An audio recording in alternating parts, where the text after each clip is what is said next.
We're going to call this meeting of the Air Shirley Regional School Committee to order at 6:30 on Tuesday, October 1st.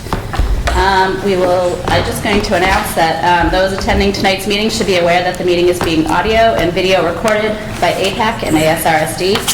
Any audience members who wish to record any part of the meeting must inform the chair, who will announce the recording. This is to comply with the Mass Wiretap statute. The listing of matters are those reasonably anticipated by the chair, which may be discussed at the meeting. Not all items listed may in fact be discussed, and other items not listed may also be brought up for discussion to the extent permitted by law. So we'll move on to the Pledge of Allegiance, please. Pledge allegiance to the flag of the United States of America, and to the republic for which it stands, one nation, under God, indivisible, with liberty and justice for all. Michelle, can you call the roll for us, please? Mr. DeFord? Here. Mrs. Granger? Here. Mr. Leone? Mr. Quinty? Mrs. Reshoots? Here. Mrs. Simmons? Here. All right. So we're going to move on to Liam Gleason, our high school representative. What do you have for us tonight, Liam? La la la la, la la la. Well, first thing I'll say is that now that a month has gone by since school year started, things seem to be running a little more smoothly. You know, we're finally in the whole 5-day schedule area so far until something comes up, which I think actually is a half-day Thursday, so I'm already incorrect there. Things seem to be going fairly well. There's a few things coming up that are pretty exciting. I believe at the end of the month, the student council is going to be holding sort of haunted house fundraiser, or at least our classes, to try and raise some money. So that'll be interesting because up till now, I can't remember a time where we ever did something of that sort of, I guess I want to say that great sort of that length, I guess, because we had never really done anything for that particular holiday.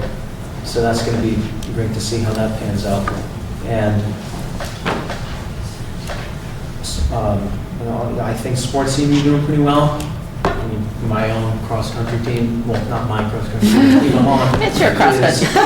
In a way, we have a 4-1 record, and we don't have a meet again until next Tuesday. Nice. So that works out great, and then we have some time to sort of recuperate after a busy few days with, you know, one meet Tuesday and then Friday and then running Sunday at the Holdenwood race, which actually I thought was one of the best turnouts I had ever seen, because we had a lot of students that participated, a lot that did service, and a lot that actually just came on to cheer on their friends, which I thought was cool. I was running, just saw people, and I was like, oh, I didn't even know you were here. So that was great. And yeah, we have a little bit of time to just sort of rest up there. And the only other thing I can think of at the moment is that the choir and band are officially, I believe, we're about ready to start getting some music together and trying to perform soon. And we're officially go for a trip at the end of the year to try and go to Cleveland, Ohio, to try and actually perform in front of judges in an adjudication. So that officially became official today. Well, we haven't done it, but that's stuff personally that I've been involved in that's already starting to come up. And the only other thing I can think of at the moment is that hopefully things go well, in the next few weeks with all the different academic things going on and sports teams and such, and homecoming's going to be coming up, I believe, in around 3 weeks or so. So hopefully that'll gain some good business and people will have fun, obviously, because that's a big part of it too. And I remember last month we talked about the whole locker situation. I remember you had asked me about that. Most of the people I talked to, I really only got information from those that were around my age, my grade and such. It seemed as if most of them didn't necessarily use them that much because of the fact that they just have everything in their bag. And they said, I've never really used a locker that much within the last year or so. But as I've been walking around, I have noticed that they are being used by some students, but they seem to be mainly underclassmen and freshmen and sophomores that are using them. So I don't know if that information kind of helps the situation there, or we can gather some sort of Dana from that or something, but that was some things that I noticed. I'm just hanging around saying, man, what do you guys think about lockers? You guys use those still? You know, all my friends are like, no, not really, but some of the younger kids are, you know, they have the whole decoration thing going on in there, and they're going in between class, I think, because it also depends on the convenience of going between room to room and such. And so for a lot of them, I think that sort of helps there. Do we know how they're advertised? Like, is it at the beginning of the school year that their students are told that the lockers are available to them, or do you remember anything like that? I'm wondering if maybe the underclassmen are using them because they're used to having them at the middle school, and they just. Yeah, I would make a safe bet that that's probably true, because as far as I know, I haven't seen or heard anything about some sort of announcement about them, and I haven't had to give one over the intercom myself about it, Okay. now that I think about it. So I don't think they're really advertised that much, but, you know, I can see them kind of around out Yeah, here. so obviously, And yeah. they're noticeable, people see them, and people, you know, and a couple of the younger kids are using them, that I've seen at least. So I think it also, you know, I think at the end of the day, kind of what I was thinking last one, it kind of depends on the person, but I've noticed that it's almost sort of a reverse from what I had said last week, where I thought the younger you were, the bigger your bag was. It almost seems like the younger you are, the more likely you are to use the locker, because that's just something that you have, that you're used to. Yeah. And that's about everything I gathered from my 4-week-long experimentation Thank you. in that field. Maybe that's something Dr. Malone or we could check with the high school as to how that's advertised, or if they keep track of what grades, if that's something we want to pursue. Yeah, at least just have a discussion. I think with student council would be a good place just to put it as an agenda item and see if it gets any buzz there. If it doesn't get any buzz, it's not something we're looking to drive to make happen, but I'd like to see a little bit of discussion about it. I agree. I think over the last, since the high school opened, and I'm kind of questioned why the lockers weren't being used, because they're nice, big, large lockers.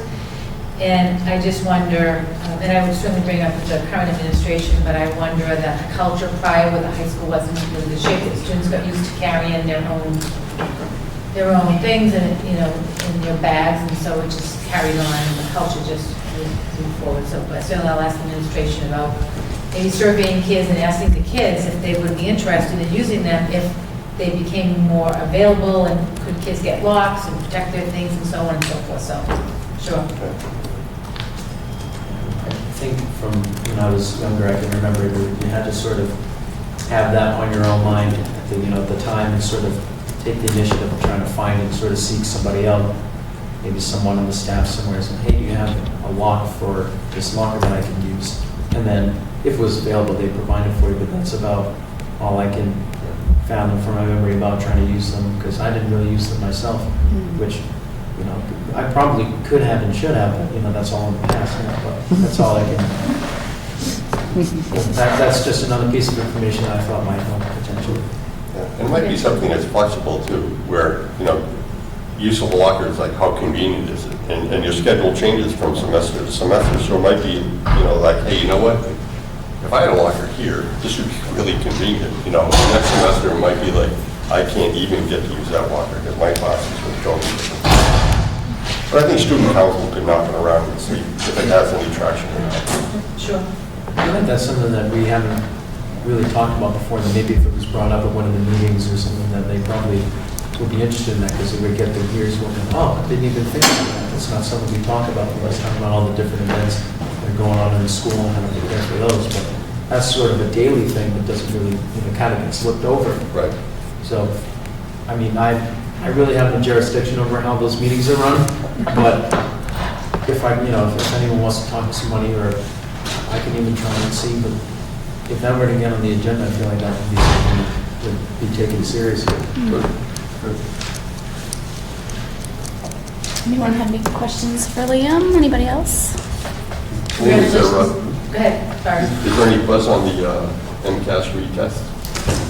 I did hear about that. Yeah. Now, the only issue is that the only source I have is a student that's a particular friend of mine, and what they had said was that, I'm not sure if everyone here knows about it, but supposedly from this friend of mine, there was a question where students that were answering it had to assess a story they had read about something that had happened a long time ago with slavery. They had to write it in the perspective of a slave, specifically.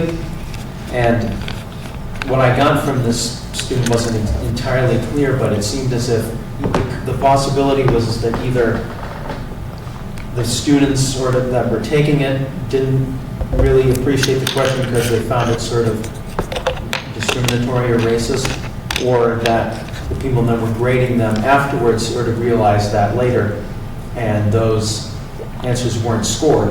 And about 56 students, including this one that I heard this from, all of a sudden didn't get that question scored, and that really just lowered the grade quite a bit.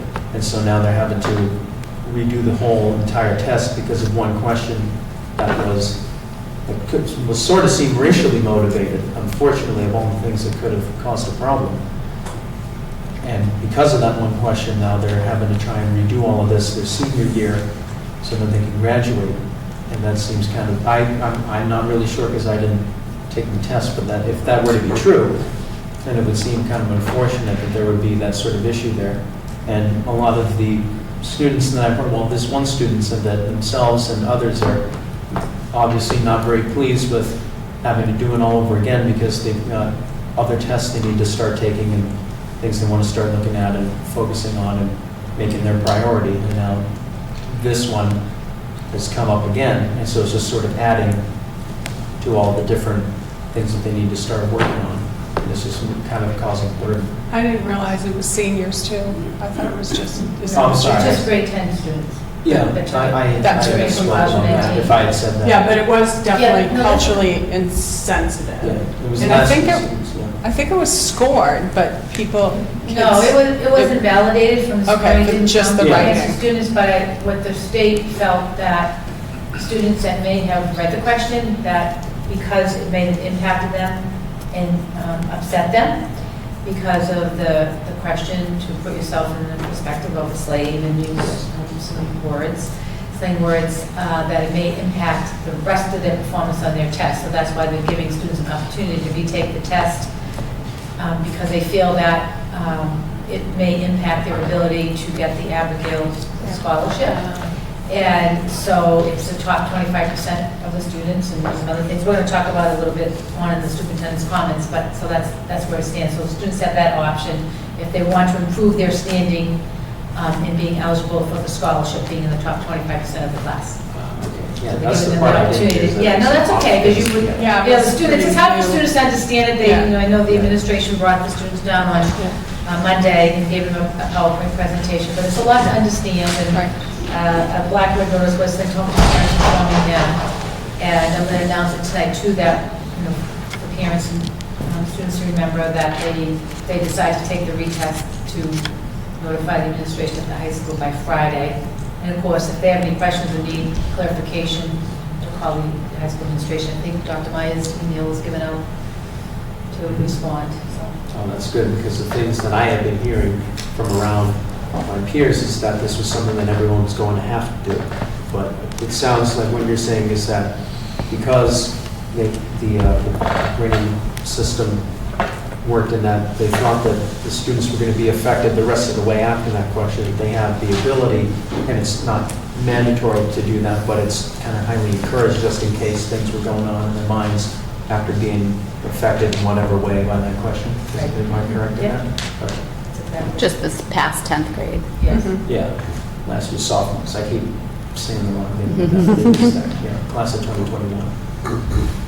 Actually, it was just the students in Boston were the ones who actually raised the issue about the question. It was student-driven and heard by the commissioner and others at the level, and the commissioner made a decision to validate the question. And, Good for them. yeah. Yeah, it was weird. When I had heard about the fact that that was, the problem is that there was a question that had something like that, I was surprised. Are you serious? You had a question like that? You had to ask? Yeah. That's what was on our test? Yeah, they wonder how to pass the bias committee, because they have a committee that obviously looks at test questions and bias and all that, so. It's unfortunate, but. Thank you. Did you talk to I was Melissa? just going to congratulate Liam and winning Holden Wood in the 16 to 19 age group. Oh, yes, sorry. And then, One was 16 to 19. yeah, you forgot about it already? What's that? You forgot about it already? No, yeah, I try not to think about it too much. It'll start going in my head. Oh, that's okay. That's okay. You're doing just as well with the cross-country team, aren't you? It's somewhere around there. I mean, I'm within, Yeah. yeah, I'm part of the top 5 this Yeah. year. I think right now I'm currently at the 3rd position based on the results of all the different meets and everything. So that should pan out pretty well, especially as we start getting into bigger meets and things like that, where placings and times count even more than they do just in dual meets. We are only facing against one other team. So Well, I that's, think that- it's pretty yeah. exciting. Right, the cross-country team is doing very well this year. We don't have usually we have a sports update, we'll have it at the next meeting, but all of our fall teams are doing really well. Did the girls volleyball win today? Anybody know? Anybody know? They were still going on. They were still playing. They were still playing? They lost. Oh, they ended up losing, okay. But they're very impressive as well. We have some really strong fall athletic teams that are doing really well, so very I've happy. gotten some announcements that I've been doing in the morning about the soccer team and the golf team that have all been really positive, which is great to see. Yes, So the- I've been seeing that kind of all around. yeah, the golf team is doing well. As you know, the school committee approved, we have a JV coach now because we have to field a JV team. That's right. Just so you know, the program has grown so much, so very excited about that. And the JV team gets to play some matches this year, now that they have a coach. I think there's 6 matches that have been scheduled for the JV teams all around, and so we have one too. So we're excited. That's great. Thank you. Thank you, Lynn. That's it, Liam. Thank you very much. Oh, thank you. Thank you, Liam. Have a nice evening, everyone. Thank you. You too. All right, so we're going to move on to public participation. If anyone has any comments about anything that's listed on our agenda, now's the time to bring them forward.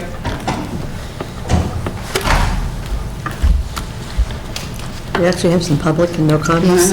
Darn, I was excited. Oh, I thought he was coming to talk. Oh, yeah, help you, go ahead, go on up. Do I have to stand up over there? Yes, Sorry. get you on camera.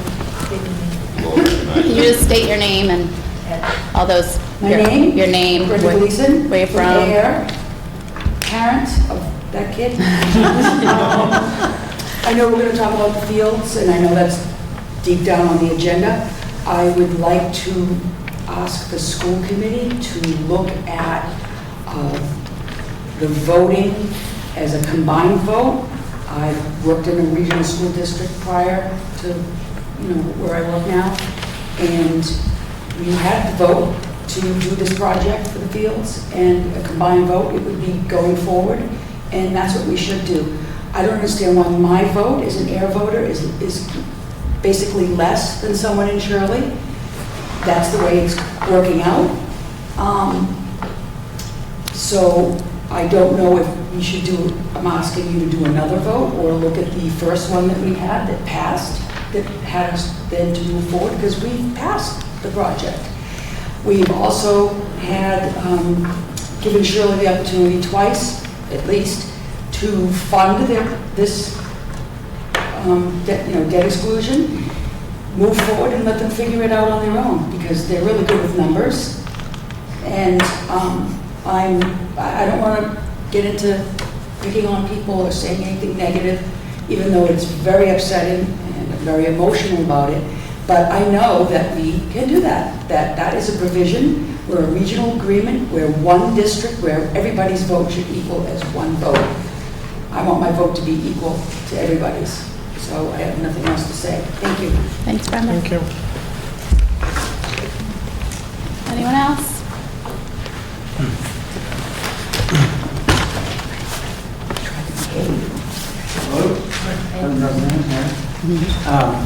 I'm also here just to hear about the Fields project, any discussion around next steps, what our options are, and the path forward. So I'm just here to listen and participate in what we're going to be looking at next. I love that suggestion. I would definitely like to see that in here, the discussion around that option that Ms. Gleason just proposed. Thank you, Kevin. to be open on Bottom Road. This may surprise you, but I would very much like to see something done with the fields. I think anyone that is aware of the condition of the football field is aware that something needs to be done with them. And I happen not to be in agreement with the plan as presented, but I think there's an opportunity to mend the community by, as they say, lemon seed lemonade. So if there's a good plan presented that is primarily safe and good for the children and also fiscally responsible, I'd be all for it. I'd be out there at the post office with a sign saying, please vote yes.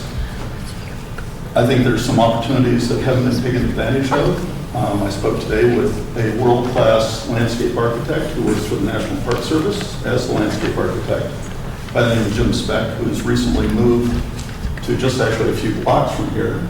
He has graciously offered to consult on this if it's open for reconsideration. He would be willing to contribute pro bono to the cost of the town. And hopefully there's a better way ahead. Thank you. Thank you. Anyone else up there?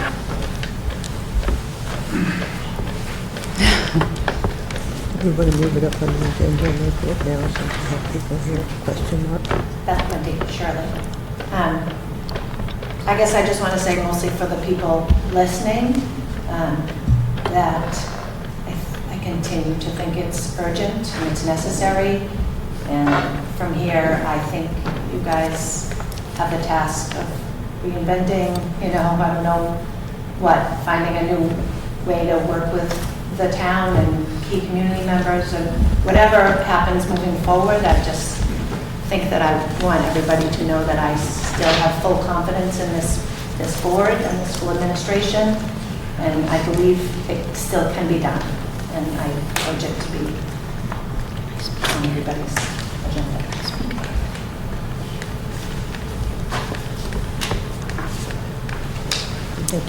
I'm sorry, thank you, Beth. I'm thinking of what I want to do now. Should we just move up? I mean, we only have a So brief you can take a update. vote if you want to. Yeah, do you guys want to just move up what we have? And so for the sake of everyone that's here that wants to hear what we have to say, so no one has to kind of sit around, is everyone okay with that? I think it's Rob's going to take a vote to. I would make a motion that we move 9B forward, since there is interest in that item on the agenda, and we can move it up.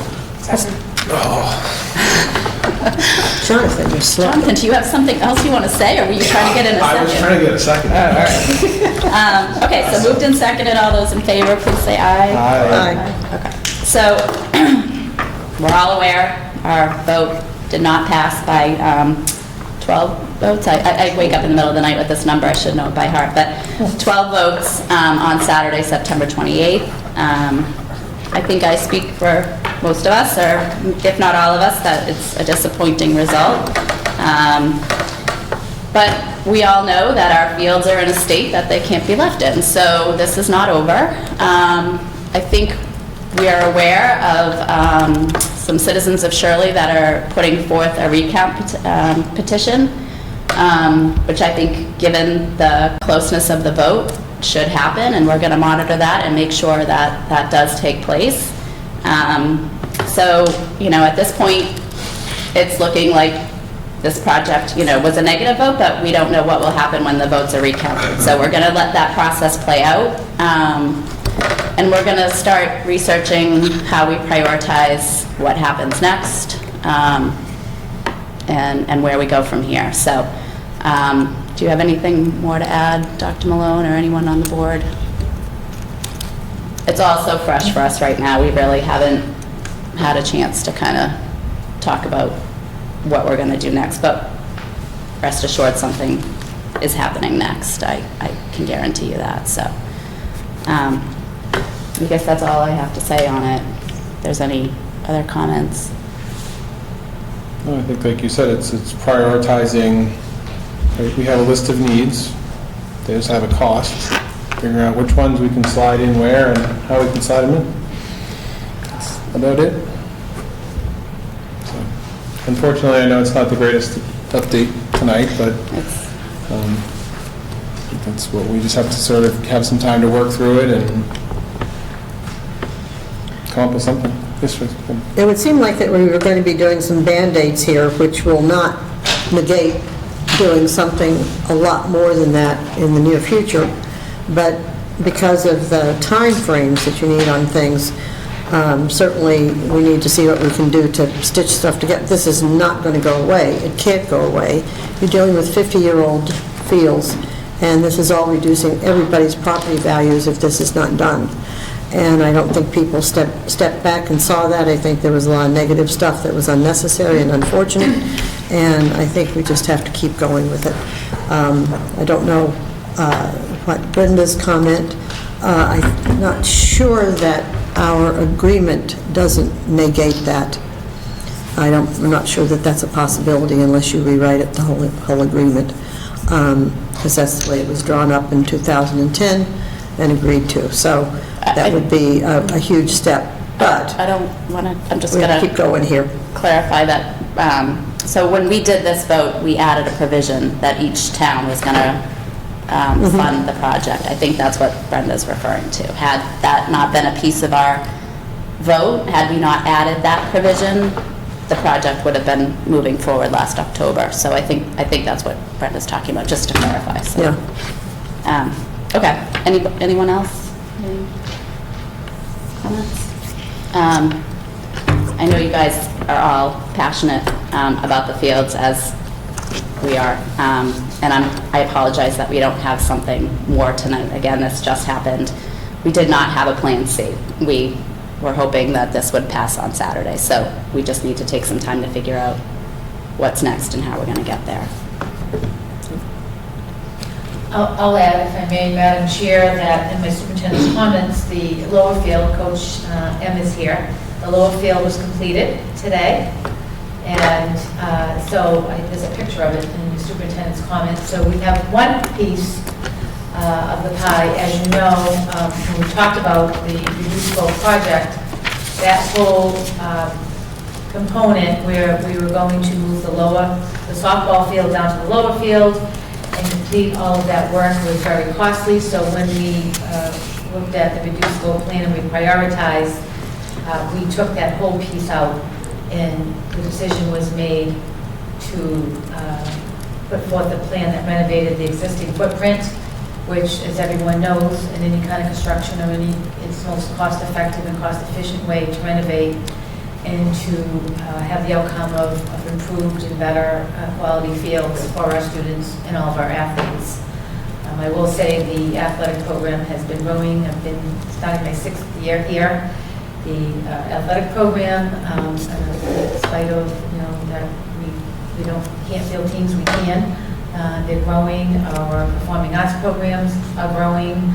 Our robotics program is growing. We just got an email last night from Mr. Doyle, who was coaching the FTC teams at the middle school, and it's 35, middle schoolers joined the robotics team. I believe the number was 15 of them are females, and it's very proud to field those 2 teams. So we're a growing district, and that's the goal here. And I just would say that as we grow, we have to provide all of the environment and all of the conditions for that growth so students can grow and thrive. I know in the field, Coach, we expanded the footage. You want to talk about it a little bit? You happy with the field? It was awesome. Yeah.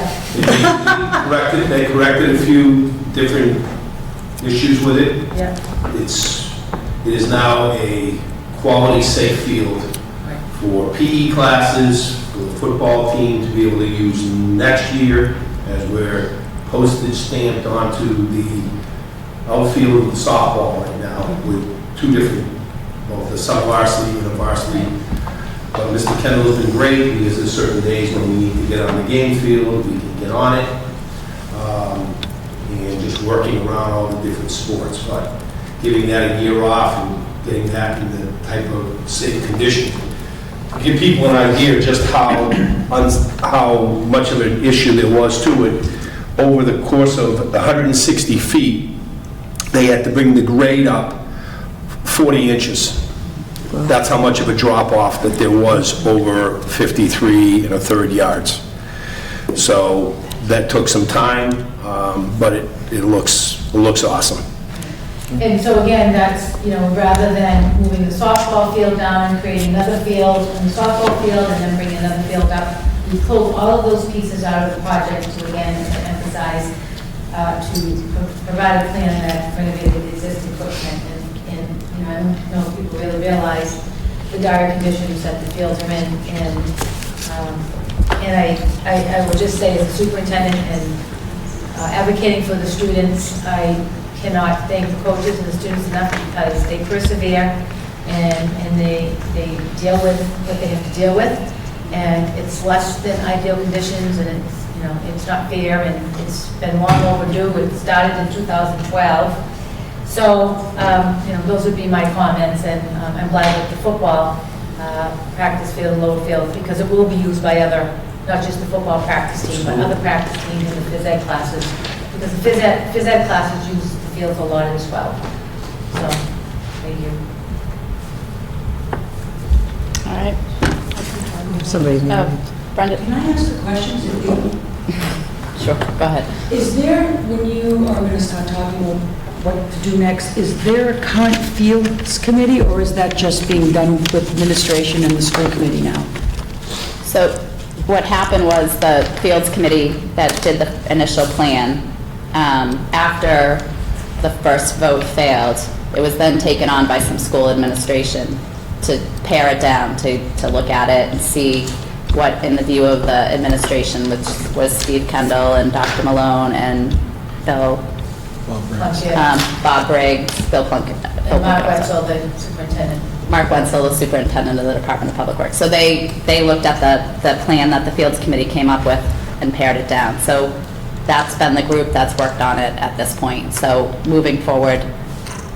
Yeah, the school committee did this, I believe, correct me if I'm wrong, voted not to disband the Right, Fields Committee. right. Not been- So there's it's a committee that you would have to disband at some point, and I don't think that's A happening. reappoint or something. Yeah. I'm just wondering if there's going to be any more community input from community members requested or looked at. Yeah. Get more people involved or ask what they want. I don't know. Yeah. Well, it would be helpful to know the parameters we're working around. Okay, anyone else before we move on? Brenda, Magna, you have anything? No? I was just wondering if the track will be usable this spring. Not for me, no. Madam Chair. Yeah. I'd like to thank everybody who worked so hard on this and who put themselves out and did a humongous effort. It is appreciated and it is needed, obviously, and I think we'll make this work. But thank you for everything everybody did, because it's Jonathan sitting here, we can certainly talk to him. Wasn't just me. No, I know it A lot of wasn't. good friends out there There's a helping out. number of good people sitting here, and I'd like to thank them for everything they've done. Yeah, and just actually to add on that, thank you to the students who came out and waved the other day. There was some fun times there watching them wave and dance at the cars going by, and so it was good to see them come out. It's good to see some folks come out the other day. We got a lot of thumbs up. Certainly wasn't what we were looking for, but I think it was good to see our friends out there. So very good. Thank you, Joyce. Mostly friendly faces. Some not so friendly to our students, which was disappointing, but, okay. So, again, thank you to everyone who came out. Thank you to everyone who worked so hard, and we're going to move on. We have to move on, and that's what we're going to do, so thank you. All right, we're going to get back to the regular agenda, and up next is our consent agenda, which includes approval of the September 18th, 2019 regular session minutes for release, approval of the September 18th, 2019 executive session minutes not for release, some robotics out-of-state day field trips, October 26, 2019, a preseason river rage at Salem High School in Salem, New Hampshire, February 15th, 2020, week 0 at Merrimack High School in Merrimack, New Hampshire, February 27th to 29th, 2020, which is week 1, Salem High School in Salem, New Hampshire, and March 27th to 29th, 2020, week 5 at Bedford High School in Bedford, New Hampshire, or possibly in Reading, Mass. Madam Chair, I think Mrs. Miska, are you here for regards to Mr. Clemens? I don't know if you want him to, any of the members have questions for them, I think these are I their... would like to hear them speak. Would you like to hear from them? Yeah, absolutely. Mr. Clemens, if you wouldn't mind coming up to the podium and saying your name and the committee, like here, I see you switched on your, what you feel. from earlier, from the, Your robotics. I did, yes, I switched, I changed. So my name is Randy Clemens, I'm with the FRC robotics team at the high school. As mentioned, we're looking for approval for out-of-state, in-state overnight field trips. Pretty straightforward. Most of the events are day trips. Some coincide with school days, some coincide with weekends, and then there's others that are, if I could elaborate, or if anybody has any questions. I'd be happy to answer. Joyce, do you have a question? What's the project this year? So it's, we're not exactly sure what the project is. You don't gonna have it be. yet? No, it's unveiled in January with an animation video, sort of simulates what robots would do or could do. And then it's sort of, they're very blocky and clunky, and it's sort of left up to the individual teams to figure out the priorities of the game and figure out exactly how they want to accomplish, point scoring and things of that nature. So when do you find out what the challenge is? I believe it's January 5th. January 5th? Yeah. I think it's 4th. My mom's birthday. Do you do a pre-season build-up? Do you do some kind of build? We do some sort of workshops. We do some business sort of teams in the fall. We try to expose the new kids to engineering and mechanical engineering, electrical, and things of that nature, as well as sort of introduce them to business teams, whether it be sort of a social media, sort of an awards group or a Mass First group or something of that nature, which sort of exposes the kids to sort of a larger picture of what we do as a team. So it allows the kids to sort of do some presentations informally, and things of that nature, just to sort of to promote, Get them ready for the build. Get them ready for the build, yeah, absolutely, yeah. Make them more aware of, tools and safety or anything else that sort of is our fault. So you have 65 members this year? I think it's about 65, I don't know if we have final numbers yet. We're 42 students, 24 adults. We hope to eke up the students a little bit more, but we're over 10% of the school. That's awesome. We'd like to be up closer to 13 to 15, Yeah, that would be nice. and more girls. would be better. Well, the teams at the elementary school are pretty strong. Oh, yes, we have about, I'd say 1/3 Yeah. of the elementary school students, between 3 teams at Laura White and 7 teams at Page Hilltop. And the middle school signups were the strongest ever for 6th grade. We had 20 6th graders sign up, so the 35 kids that we have. We'd love to field a 3rd team there. We're limited by experienced mentors, so if you have any, people that might want to be coaches, so we can expand to a 3rd team, that would be awesome. That's a FTC team with 18-inch cube robots. Last year was our first year trying that, and it's more advanced than the Lego League tabletop ones. And our team came in first place in their first competition. The high school team can't claim that ever. So it's really an amazing accomplishment, led by Patrick Doyle as the head coach. So he has at least 10 coaches. They're all community volunteers. So we could welcome more if you want to sign up. It's fantastic. Good luck this season. Yeah. All right, am I all set? You're good. The only thing, Randy, is the form just needs to be signed by someone. The Okay. request, I think it was electronic, so that's probably not Right. why it's not signed. So I can pass it to Michelle, you can sign over there. Yeah, I'll sign. Okay, perfect, thank you. Okay, thank you. Thank you. Rob. Should be fun. Excellent. All right, so consent agenda. I will make a motion to approve the consent agenda as presented tonight. I also, just to, if Oh, you could sorry. add, I left off the warrant memo when I announced what the consent agenda entailed, so you would, I will withdraw my motion temporarily. and then What? redo it. Oh, so, okay, so now you, all right. Now that you've included the warrant memo, I Yes. make a motion to approve the consent agenda as presented tonight. Second. Moved and seconded. Any other discussion? All those in favor, please say aye. Aye. Anyone opposed? All right, so that's unanimous. Moving on to new business. We have the presentation of the Laura A. White School Improvement Plan. Mrs. Beth Lewis.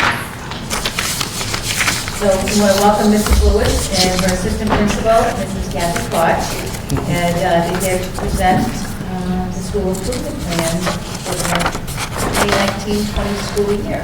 Mrs. Lewis. Well, good evening, everybody. Dr. Malone, Mr. Cleary, and school committee members. As you know, we think of a school improvement plan as a roadmap, so when we get a little lost, we divert to another route and make necessary changes to achieve the goals we set out to accomplish. So the goals Laura White will present tonight are devised to improve student achievement, as well as give students guidance in social learning. In addition to some of our goals, will have a direct impact on our school community and our families. Now, planning a school improvement plan takes a lot of time, a lot of analysis of pertinent data. Collectively, Mrs. Koch and I, along with our LAW educators, looked at many data resources at the beginning of the school year to determine the goals we have set forth in the first initiative, which is curriculum and instruction. So, according to our Next Generation MCAS data 2019 results, it was evident that LAW will need a little bit of work in writing essays and writing conventions and integration of knowledge and ideas. So after the analysis step, we asked ourselves why. We came to the following conclusions: that we realized many teachers were kind of using their own versions of writing curriculum, thus resulting in some gaps and lack of continuity between grade levels. Secondly, we discovered that there was not enough time built into the schedule last year for writing, so we've made adjustments to that actually before the year started. And there was minimal use of some of our coaching resources, so we also are making adjustments to that as the way we look at our use of coaching. We are approaching the coaching schedule and using coaching services in a different way to make sure our teachers make time to utilize these trained coaches who can assist them in calibrating some of that instruction, as well as the writing portion of our balanced literacy approach. We also concluded that after several years of initial training in any of our curriculum resources, that some staff missed the initial training, and this has led to inaccuracies in some of the delivery and instruction. So we would like to look back at that and retrain some staff in the writing curriculum and monitor these instructional practices throughout the year. In addition to, we'd like to also use student writing samples to improve instruction. So this means we teach the teachers to look at each of their students' writing pieces, analyze it, and use the information to correct student weaknesses, thus hopefully improving student outcomes in writing. We will be using some team admin meetings and faculty meetings to allow teachers to engage in this important work. So in other subjects, such as math, which we did see some growth according to the Next Generation MCAS results, but we feel there's definitely more room for growth in our students, especially in our lowest performing students. So we will continue to monitor math instruction and schedule the math coach so that every teacher has access on a weekly basis. This is actually already in operation. In addition to, staff members will be spiraling past concepts taught into unit tests to guarantee that students retain that information that was taught in past lessons. And after, we are also encouraging teachers to give more frequent math assessments or quizzes, if you will, in order to provide frequent feedback to students instead of waiting for that end of the unit test after 3 or 4 weeks and saying, oops, whoops, 50% of them didn't get that. So this allows teachers to catch those students early, and we can apply interventions before it is too late.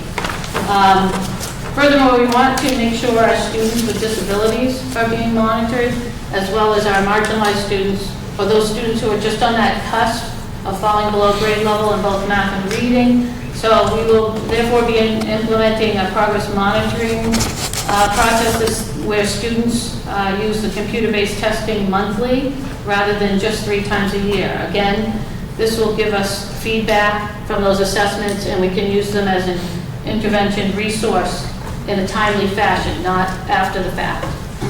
Speaking of the computer-based testing, we have also discovered that many of our educators are not fully aware of the resources provided in STAR computer-based testing and our Lexia computer-based resources.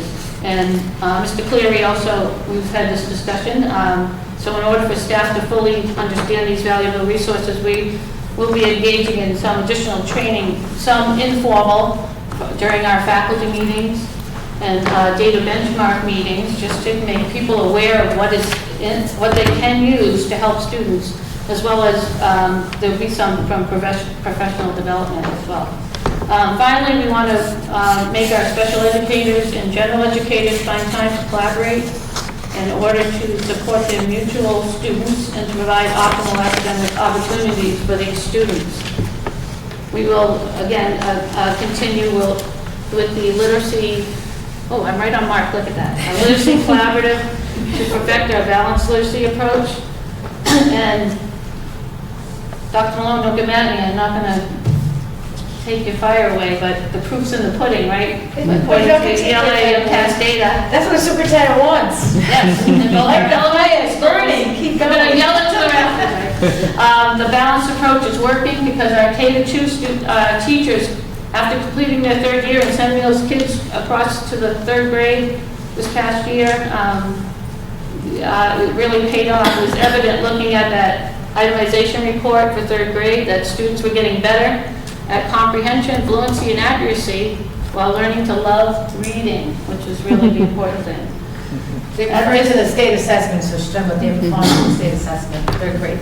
At this rate, the impact will Just to hopefully fully clarify. infiltrate into our upper grades. That's what we're hoping, that it's just going to keep building forward. So, Right. Initiative 2, the under educator effectiveness.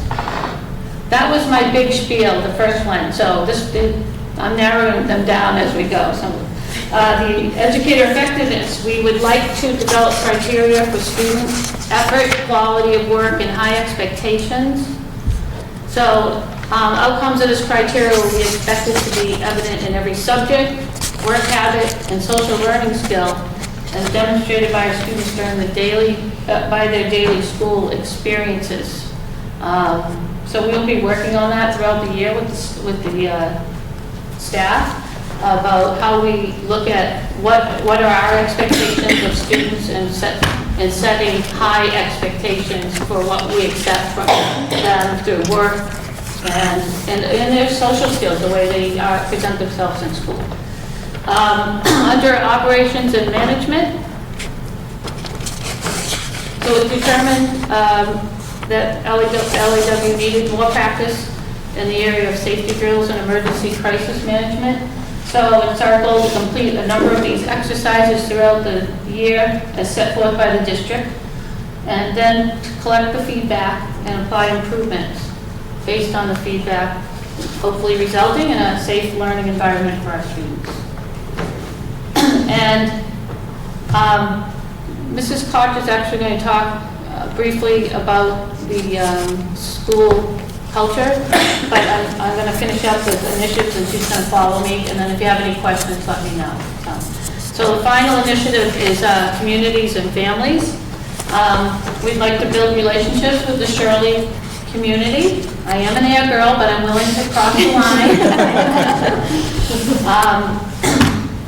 Sorry, Mom and Dad. No. Being instrumental in in many of the community building opportunities at Page Hilltop under the tutelage of Mr. Deppie over here. I'd like to bring those intergenerational events to our school, including visiting senior citizens and having a Grandparents' Day celebration. LAW already honors its veterans through Veterans Day celebrations and Memorial Day celebrations. In addition to, I would like to make connections to our area businesses, just in order to build a community investment in our schools. That's hopefully something this year that I can accomplish. We are continuing the snack pack program at LAW. And after listening to parents this summer during my meet and greet, where I thought thousands of people were going to come and see me, but I think there were about 12. But anyway, I listened. So one of the goals would be to provide adequate communication between school and home by providing parents, right now we're providing parents with electronic communication, monthly newsletters, and weekly reminders of upcoming events. That was something that I heard loud and clear during that meet and greet, that they felt they weren't always informed. So we're going to try to keep that going. So far, I've gotten good feedback from parents about the communication piece, and I hope it's keeping everybody informed of what's going on at LEW. So I'm going to turn this over to Mrs. Koch. She's going to talk about, she has been working really hard with our behavior plan in our school and the PBIS incentives. And then after that, if you have any questions, I might gravitate towards you because I have a little bit of a hearing loss, so I might pull myself over there to get you questions. You'll have to forgive me and the computer. Every piece of technology I've touched today seems to have a gremlin effect. So if it's not pencil and paper, I haven't done real well today. So one of the things that came up last year when I joined LAW was the need to really tighten up on behavioral expectations around the school.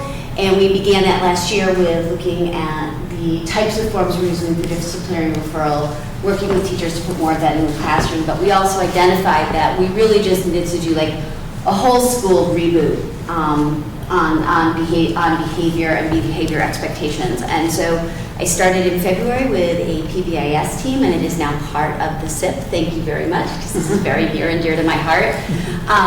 And what we have done, and I really have to thank the PBIS team because they put a tremendous amount of work on their own time into this beyond the school day, but basically to provide positive behavior interventions and supports throughout the school for all kids.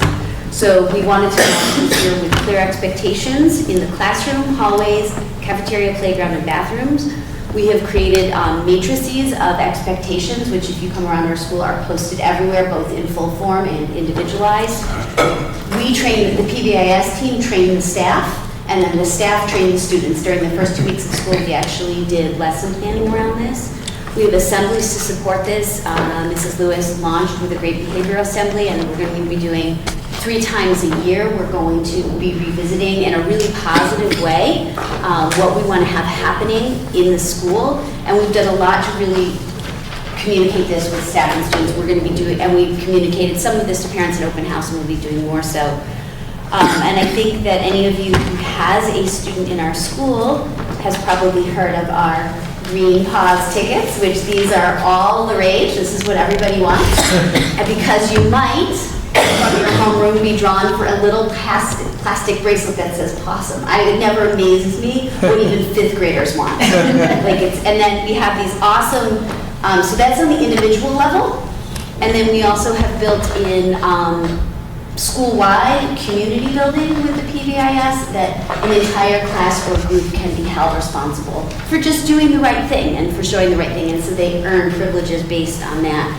And ultimately, it's just to build a respectful and safe community where staff and students all understand the expectations and are responsible for those expectations, and it's just a really nice pairing with the SEL work that we're doing throughout the district.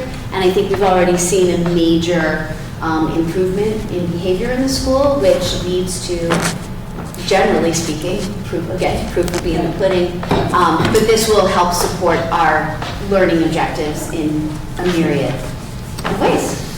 So that's Hey, if you don't mind, can you just explain to me what the acronym PBIS, what it stands for? Yeah. I think So, it gives them- it is positive behavior interventions and supports. We come at this from a positive mindset, from a growth mindset. Yep, I made a mistake, but that's okay, I just haven't learned it yet. And there's always a chance to succeed, and you can't, the really important thing I think that I've really stressed to staff this year is you can't lose these. If you've earned this, I don't care if you turn around and do something wrong. You earned this for being good, and we're going to celebrate you for that and build on those positives. And so that's what it's all about, is the positive, positive, positive. Just one, so is part of it where students, in the morning meeting in classrooms, talk about their feelings or anything that's on their mind, and you have that part of the program? That's part of the SEL component that all the teachers are doing morning meeting. We have multiple teachers in the building who are implementing the 7-step program this year. Great. And all of that feeds in, and they talk about what does it look like, and it says right on here, what does it look like to be respectful, responsible, safe, to communicate, and to have Panther Pride. We added Panther Pride because we want them to know that they're part of the larger community. They leave LAW, they go to the middle school, they go to the high school, and then they join us hopefully as really awesome adults when they graduate high school and college. So the green ticket allows you to do what? It's just, it's an acknowledgement that you did the right thing. And what we do is we have these really cool buckets in the cafeteria when homerooms collect their tickets. And every week during lunch, each homeroom, one child gets selected. And it's just a visual kind of reminder that you did something right. And what it really does is that it's those kids who are always doing the right thing. Right? We spend a lot of time telling kids when they're doing the wrong thing and correcting behavior that way. But we really want to acknowledge when they're doing the right thing and build on that within the community. And then ultimately to support all the learning that's going on. Because you can't learn and perform in all these other measures. We can't teach you to read if you don't know how to sit down appropriately in a chair. Well, maybe we can, but it's a lot easier if you can find some place to sit. So that's where that goes. But I'll turn it back over to Mrs. It's like they Whistler. you pulled this little card out, it's like they won the lottery. Oh, yeah. All you have to do is walk down the hallway like this. Really kind of neat. There's just silence all of a sudden and just Yeah. standing at attention. I don't know about this. I'm working on a standing at attention. I'll come back to you. Yeah. Excellent. Thank you. Thank you. Anyone have any questions? I just want to say thank you for implementing the PAWS program, and, as someone who has a son who, last year was a tough situation at the end of the year for a number of reasons, but this year it's been a lot better. I've asked him and he said, yeah, it's better, and he loves working for those PAWS. And your newsletter, I think, is great. I think you sent one yesterday or today or whenever it was. It was almost newspaper tabloid style, so it was great, like just short hits of what's going on, and there was some bigger stuff and smaller Yeah, stuff. try to And make it easy to read and. lots of pictures, and again, favoritism because my son was on there, but that's. I know, he was on one of those. He was on one of the pictures, but just seeing the kids. It gives you insight to the school too, through that newsletter. It's hard for parents to know what's going on, and that gives them venue. Yep. Right, and just seeing you sitting with those students having lunch is just, Yeah, some of them, I picked their name, that I said, you want to sit and eat lunch with me? And they're like, no, it's okay. We love having Mrs. Liz. She has really just been the keystone to getting us on the right track at LAW, and her kind of vision and thoughts about how to go about things and support she provides for everyone has really been terrific. So.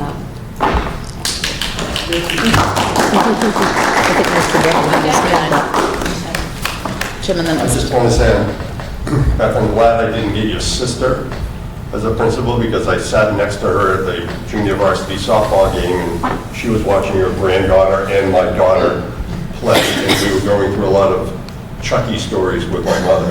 So we got them all loaded up.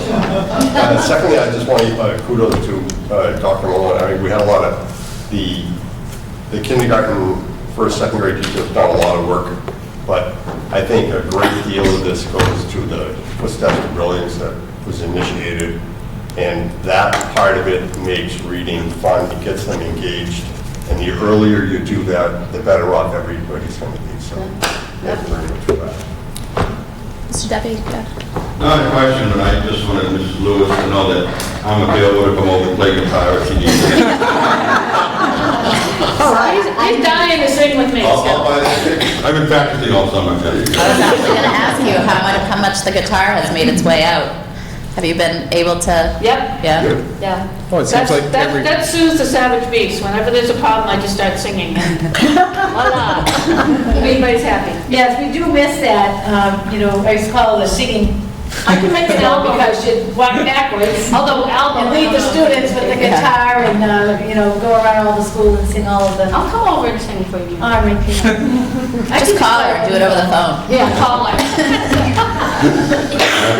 Skype. Paige, you can't have her back. Yeah. She's not going back. Just a day Don't trip. make a good team. Both of you. Every day to get home. Mrs. Kosh, let's not, you make a good teammate to Mrs. Lewis too, so compliments to you and your work, and both of you as a strong team, because teamwork that's what we're teaching kids, we have to model it, so you're doing a great job, thank you. Thank you. We need a motion. Yeah. Madam Chair, I make a motion that we accept the Laura A. White 2019 to 2020 strategic plan presented tonight. Second. Moved and seconded. Any other discussion? All those in favor, please say aye. Aye. Aye. All right, thank you. Thank you very much, both of you. And we'll move on to the presentation of the Page Hilltop School Improvement Plan. Mr. Fred Digby. And if I may, I'd like to call up Madam Chair, Mrs. Levesque. I don't think you've met her yet, formally the new assistant principal at Page Hilltop. So Beth will, Denise. I can't escape. Sorry. We do that with our kids too, so we take it as an introduction, right? So Mrs. Levesque, we want to welcome you, Denise, and the school committee members. We have Mr. Jim Quinty, and we have Mrs. Cheryl Simmons, and Mrs. Michelle Granger, who is the chair, and we have Mrs. Joyce Rayshoots, who's the vice chair, and Mr. Jonathan DeForge, a school committee member, and we have one member missing, Mr. Leone. Okay. So those are the members, and I don't know if you want to just say a few little words about yourself. I know you weren't prepared, but I think you know yourself. And just give a couple of, My name is Denise Levesque. I'm thrilled to be here. It's been a great start so far, Mr. Deputy and everybody's support. I was an elementary classroom teacher, and then I was a reading specialist for quite a while, and then I was an ESL coordinator. A few years ago, I decided to get my admin license. I waited a few years until my youngest was a little older, and I felt like he didn't need me quite as much. And so I said, I'm going to start looking around, and AIR was the first job that I saw. It sort of met the requirements I was looking for, a smaller district, kind of close to home. I actually have some connections here. My husband graduated from this high school. And then when I came into interview, I knew it would be a great fit. So I haven't looked back. So, thank you. Welcome. You're welcome. Yep. Thank you. We're welcome again, and everybody here, a lot of good faces. You have, I know you've all got copies of our improvement plan. If you haven't read it yet, I'm sure you're going to go home tonight over a cup of tea or something and read it, or maybe you would be able to read tomorrow over the dinner table or something, Jonathan, you can talk to little kids and, we can check them out and stuff, so. But, as you can hear too, I know in a couple of weeks, the superintendent's going to be presenting all the MCAS results for the schools in the region, and we are very pleased with a lot of the results of Page Hilltop, as a tribute to the hard work of the teachers and the staff and the parents and kids and everybody alike. But we're not going to focus on that tonight, because our thought is no matter what we're going to see and how well we did, we want to be doing better. We want to go from partially met to exceeds. We want to work in all those areas. That's our goal for this year. So what we're going to do tonight instead is you can follow along with the school improvement plan, but we're also going to show you some of the things that we're doing that we think are going to make our students do better and make our teachers better teachers. And we all know that engagement and excitement is an important first thing. If kids don't come to school wanting to learn, Rita Pearson, a great educator, had a quote that always said that, kids don't learn from teachers they don't like. If they don't come to school happy, they're not going to learn. So we're going to show you some of the different things that we're doing to progress forward with Page Hilltop and with ASRSD as a district. So obviously we're following the 5 district strategic objectives that we've had. We've taken those district objectives, we're bringing them down into our school improvement plan. We'll be meeting shortly with our school council, working on bringing it back to teachers. All 5 of those. Also the core values that we've worked, and Beth will recognize these well because we've worked on these together. They put together respect, responsibility, safety, Panther pride, and communication. We had an assemblies last week with each grade level, all the way to K to 5, obviously talking kind of different from 5th grade and kindergartners. Conversation was a little bit different, but they all kind of got the same concept of what we're doing. Initiative 1 is curriculum instruction, and Denise would like to take this one on, feels comfortable. So when we were looking at the school improvement plan, we picked out some things that we felt were most important based on the school data, the MCAS data. The first thing is to continue to use the data that we collect from all our assessments to inform our instruction. One of my goals this year is to really work with staff on how to not just looking at the data, but actually using the data to improve their instruction, to improve their practice. And then also looking at that data to determine if the programs we're using are effective. Make sure, yes, this is working, or maybe we need to tweak this program a little bit. I know Beth had started a progress monitoring program last year. My hope is to continue with that. Sort of like what she said, we're not doing anybody any good by waiting until the middle of the year to see how they're doing. So progress monitoring them, every other week or monthly based on the student's need, and then, taking that a step further and sharing that information with the classroom teacher so that the teacher can sort of pinpoint where those interventions might need to be for students. We have the math coach this year, so we're really excited to be able to utilize her, to be able to go in and model lessons for our teachers, and again, to help the teachers improve their practice, which will in turn hopefully increase student achievement. Continue the response to literacy program. As a former literacy coach, I'm super impressed with the literacy coaches that are in this district and the work that they're doing. And so, they've done a lot of work around guided reading, around how to use the benchmark assessment system. And so this year, we're kind of working together so that they can start to implement some of the other programs that go along with responsive literacy. Like really improving on the interactive read alouds, the word study program, things like that.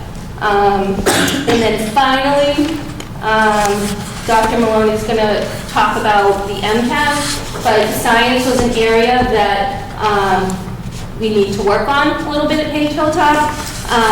It's going to be the second year of using the Inspire Science program, so we want to use that MCAS data to see what is working in the program, but maybe where some of the gaps are and what we need to improve so that we can move those students, their science scores up a little bit.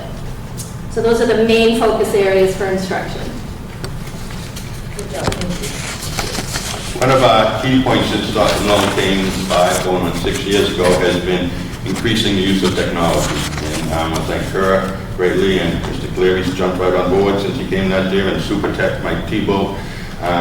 Every year we've been growing in the amount of equipment that we provide our students. You see, these are some first graders using their iPads, but we are moving in this year. Every year we've increased the amount of technology for our teachers. This year we're increasing even more the number of iPads in K to 2 and the number of Chromebooks in 3 to 5. We're adding keyboards to go up in 3 to 5 so they can work on those keyboarding skills. So when they get to MCAS, we want to be tested on the knowledge they have, not on whether they know how to manipulate the keyboard. So I want to thank them to continue to do that. Another way of showing there's some 5th graders who, again, they're working on word study, and they're playing almost using Scrabble boards, if you will. So getting away from just the paper and pencil and writing down spelling words and memorizing, they're learning how to put words together, visualizing them, using games. And the girls to the right you can't see, but they're doing it with some magnetic letters on a board. They're building words that way. Starbase, we love. Again, this is our 6th year of going. Science and technology, every 5th grade at both schools, our school, LAW go. There you see some kids involving. It's 5 full days down at Hanscom of all-day STEM services. This is Sean Doyle. Again, a tribute here. Sean started 10 years ago when we started the first robotics program at our school, and we all know where that program's going. In 10 years it's grown all the way to our schools, the middle schools, all the way up to high school with an award-winning high school program. First robotics, thanks to these 2 people over here. So we love that program, science, and Sean is just a tribute. Sean started in our program 10 years ago as a student in our first Lego Junior Lego League, and now he comes back as a high school coach to work with our students up there too. It's also an example of a lot of the collaborations that we work with between us and the high school. Innovation labs is something we're trying this. 2 of our teachers are spearheading this, Rachel McKillop in 1st grade, Rhonda Fitzgerald in kindergarten. Just again, changing morning routines. You're not, what are you doing for that 10 minutes or so, 12 minutes, coming in, taking attendance? What are you doing? Waiting to start the day and listen to my wonderful morning announcements. I know they're all sitting there eagerly anticipating that. But I miss those. yes, you do. Right, maybe Beth, I'll take them for you. But again, using that time to, start supporting equally collaboration, problem solving, having the kids working on something. And the next one will show the kids a few of the things that the kids have worked on doing. So we're looking at that, and we've been taken to the point that they're going to be writing some ASRSD grants, Andy, on your way, looking for some makerspace. We'll do some makerspace and start working on building those programs too. UDL, we started again. Thank you to Charlie Clary. We did a summer program. Lynn Oppenheim, one of our teachers at our school, ran a summer book study on it, and talking about learning all the ways the kids can learn, and not just one way. What's the way that they can learn best? We started our teachers at our first faculty meeting identifying barriers to learning and why they can't. As you can see through that cartoon, it's very simple. That if this guy wasn't shoveling stairs, he was shoveling the ranch, everybody could use it instead of one thing into the other. Mindset, as Beth talked about and Kathy talked about, an important thing, understanding. It's how you approach things, having that growth mindset, not a fixed, meaning you look at things in different ways. You always understand, you can see, you can do better, you can try. It's that power of, I can't do this now, but I can't do it yet, but I can do it. So you start thinking about just ways to keep doing it as you move along. We are digital age learners. Again, thanks to all the technology we have, and the fact a few years ago when we hired Kristen Mayo, a rated technology teacher, and she's done a phenomenal job with the kids, teaching them. And this is just a little sampling. We're not going to get onto those. Go back a minute. Yeah, just a little sampling of some of the many things at all the different grades that she is now collaborating with classroom teachers and taking things from way back to Ms. Granger will remember way back to grade 1 with animal habitats, and now we're taking animal habits to a technology stage, and that they can all sit and tape the things, and teachers can, parents can click on and take it home. And if you're on Twitter, Mrs. Mayo puts out some of her work on Twitter. Maybe wants to follow her classroom. Back that we just had at our open house, the computer lab was standing room only. It was packed because the kids had created a survey of questions they would ask their parents.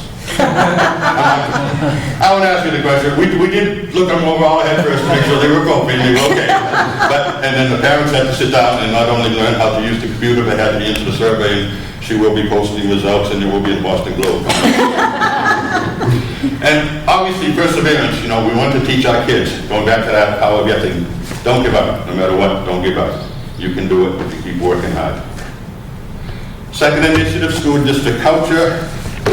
We continue. We told them everything is based on our core values of Panther pride.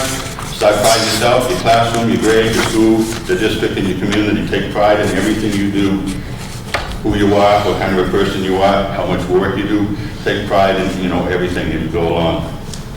We believe that being a kind person ranks right up there with being a good reader, writer, or mathematician. Again, back to the SEL and teaching that, it's important to understand, how important kindness is. the fact that everybody is unique. We want to recognize everybody. Nobody's the same, not only their physical attributes, but their inside of them. You know, not everybody is good at the same thing, and that's okay. Those are all the things they are every day. We never have an issue.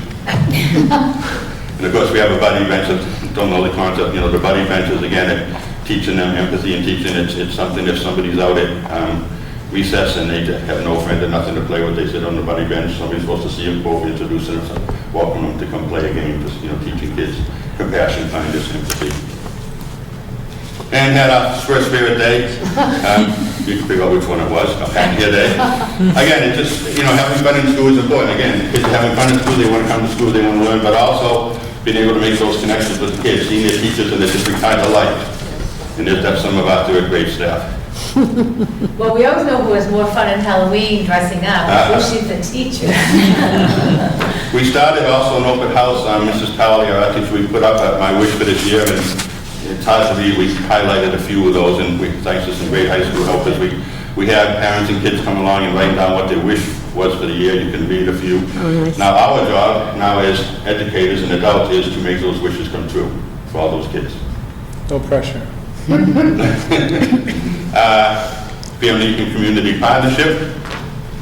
Welcome Back Picnic, which we've been doing for a number of years, just a way to start, you know, in that work and come out there. I sort of roam around and just kind of look like, oh, Mr. Deputy, follow me. Oh, thanks. No. Yeah. Our kindness garden, which when I first came was just dead space, no Plunkett knows, it was like just nothing out there. It is now an area where we plant flowers, vegetables, we have butterflies, birds. Our kindness garden.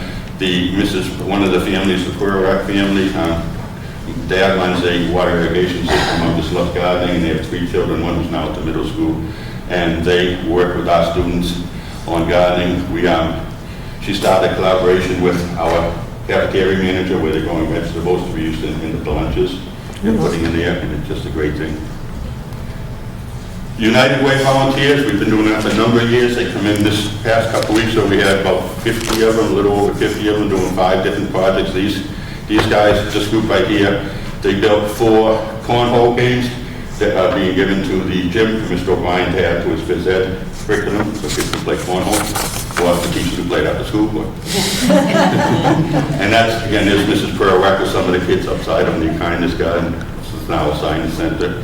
ARPD, connection with them. We have a great police department, and not just for safety and policing, but they jumped in one Saturday in late September, and they held a car wash just to benefit. The monies they raised, they give all right back to kids in the school that needed to buy supplies and backpacks and things. And they just did 3 hours on that Saturday, and it was busy.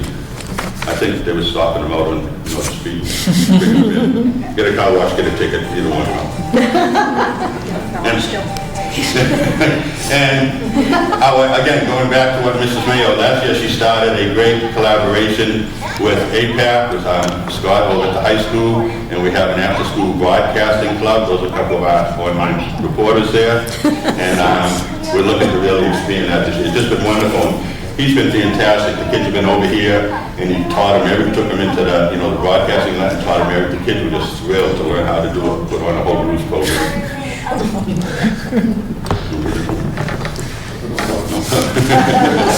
Social emotional learning, the last initiative here. We know SEL is big all around, and there's the capsule. There's the 5 points that you have to remember: all self-awareness, self-management, social awareness, relationship, and responsible decision-making. That's kind of the core for all of social emotional learning as we're teaching it. These are just some of the examples. Again, as you look at the program of things that Rachel Savoy, our school counselor, has done, and if you don't follow her, she's a good one to follow too. She sends a lot out on Twitter on what the kids are doing. And lastly, we're starting this year the zones of regulation. Those that aren't familiar, again, it's a program that you teach the kids to self-regulate and understand where they're at, where their emotions are at, where their body's at. Obviously, you want to be in the green zone. It's kind of like street lights. You don't want to be in the red zone. You want to be in the green zone. So moving up and down. And we went last spring, we took a tour, thanks to Charlie. We went to the Marlboro School District and visited a school that's, our students do a wonderful job out there with zones of regulation for kids and having sensory walks in the school and zone kits for kids to be able to, not just any kid, go out, you take 3 minutes, 4 minutes, go out, take a little walk, go on the hallway, do something to just diffuse, get yourself back in, come in, because if you're not in a good place to be able to learn, it's hard to listen and to learn. You got to be emotionally ready to learn before you can be academically ready to learn.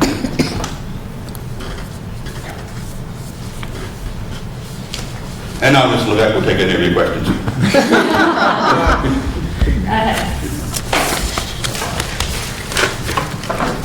Anyone have any questions, Jim? Not associated with the plan and everything, but it looks fine. I think you've got a big opening coming up this week. Oh, it was today, actually, the Early Childhood Center. How did that go? Yeah. Yeah, I'm sorry, Jim. Early Learning Center. Yeah, so we've been working on that all summer. It's been, and Jonathan was there, so we got to see him. So we had a wonderful, it's been a lot of work and a lot of planning and a lot of group between a lot of people in there. So today we called it the grand opening because the kids have been drooling, looking at their building, like the playground and stuff. So they got to tour all the new classrooms, and there's 3 components of the Early Learning Center now. We have 3 ASRSD preschools. We bought 2 over from LAW and the one that we had. So all 3 of them are right next to each other, so they can work together, they can collaborate, they can team up on things. We have the ACP, the child care program for people that need before and after. And then we need family partnership, which is for, it's a toddler group run by Dean and Christie for parents and kids that aren't in school yet to come in and do play groups and bonding. So we toured that, and then we went outside and we had the grand opening up. We completely renovated the playground, and so they're all set to start using it tomorrow. It's beautiful. It's beautiful. It's a great place. So. Yep, it actually is a beautiful playground, and the classrooms have all new, I was talking to Mrs. Hamill, and they've got all new furniture, they've got all new supplies, games, toys, furniture, so it really came out really beautifully, and the playground is awesome. I'm sure they're going to love being out there. So yeah, it's really nice. And Mr. Debbie passed his safety test with his large scissors. He did not carry them correctly as he was walking around. And He was thrilled with those. They're all Mr. Debbie. Look, real scissors. Yep. I think I'm going to get a husband to just walk around with and keep over yourself. Should let them have a contest. They can cut your hair with them. You're going to have a contest and cut the hair? Your hair, yeah. Remember when you did that? Is that in the minutes, Mrs. Green, volunteered? No. You've done that in the past. Yes, I have. Yeah. Okay, well. You can bring it back. Maybe there'll be a contest with the school committee who gets to cut it. Maybe you have to. Well, I'm Maybe thinking you those have to scissors have- probably aren't that accurate, so maybe we could. Although a lot of the wonderful things in our school, a lot of the wonderful community things, and a lot of the wonderful artwork in the school, Mrs. Granger had, and Mr. Clemens and folks had a part of making that, so. Thank you. I did see one of our murals up there. And if I may, while we're on the Early Learning Center, Mr. Clemens joins us today because ASF donated their impact grant, the end of the year impact grant. They donated $4,000 to the playground. And then they've also donated $4,000 for 2 sensory sets for each elementary schools, which we'll be installing very shortly. So we thank ASF for their support, the impact grant, and then all of the smaller denominational grants that you provide for $2,000, basically incremental ones to teachers that apply through a grant writing process. And so we thank you for the support and all the volunteerism, and you meet faithfully every month, and the 2 big races that you hold, and so we really thank you, and you can see the benefits of what you do, I hope, in our school system. So we have some really happy preschool teachers. This year's grant deadline is October 10th, so.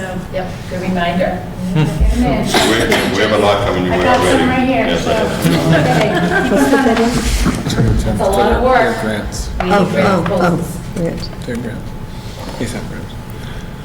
Joyce? Mr. Deputy, so I was really interested in your innovation labs, which sounds like there's things set up for the kids to come and just start doing when they do that. During that time period, and since morning is really critical, is the zones integrated into the opening routine? The zones? Yeah. No, two separate things. So the innovation labs is, that it's basically that 10 to 15 minutes in the morning. Kids are doing and working on that to start the day in a couple of classrooms, and like I say, we're looking to expand that. The zones, as we're just getting started with, Mrs. Savoy, the counselor, is going to be implementing. The zones is something that, again, will be taught in certain classrooms, beginning with the thought of going out into the whole school, because, again, we want to get away from that thought of just, only those kids need help being regulated. I mean, every child, every adult at some time needs help getting regulated, getting your emotions in check and in a good place. So they'll be going. That post right there is right outside Mrs. Savoy's office, which is right next to Mrs. Lebeck's office. So all the kids are seeing the visual now. And then again, we are ordering posters to go around the school. Again, the visual thing, working with Charlie too to get an extension wash and to get we worked with his wife actually over in the Marlboro schools to how to get the school kids and everything, because like I said, they've been doing it for about 5 years, probably, I think, 4 or 5 years. 4 years. 4 years. They're doing a great job. We were very impressed last week when we got to see what they had to offer there. So, we're relying on them to follow through the same point. But that's something that itself will be something that will be an all day, any day type thing. Okay. So this is just starting up. This is what they had. Yeah. We've had, in past years, the zones regulation have been used in a couple of our student learning center rooms with great success. Kids with behavioral challenges, emotional challenges. But again, we're looking now at the fact of bringing it out into the entire school community and not just isolating it to certain classes, certain programs, certain kids. As we say, everybody can make use of it. And the more we can get them in a good spot, the better they're going to learn. Because I really think that any kid, any day, at any time, at any moment, can be in any one of those, and having staff recognizing that this kid is not looking the way he should, and intervening on that, and classing it into those categories seems like a simple way to start recognizing that. And the second half, you're concentrating into intervening is the key point. Right. Recognize, but then intervening it, right. And helping them. Right. You must be having a bad day, you keep walking. No, that doesn't cut it. You gotta, what can you do to help? How can you intervene? Or who can you get to intervene? Or So the next level of this would be the intervention, right?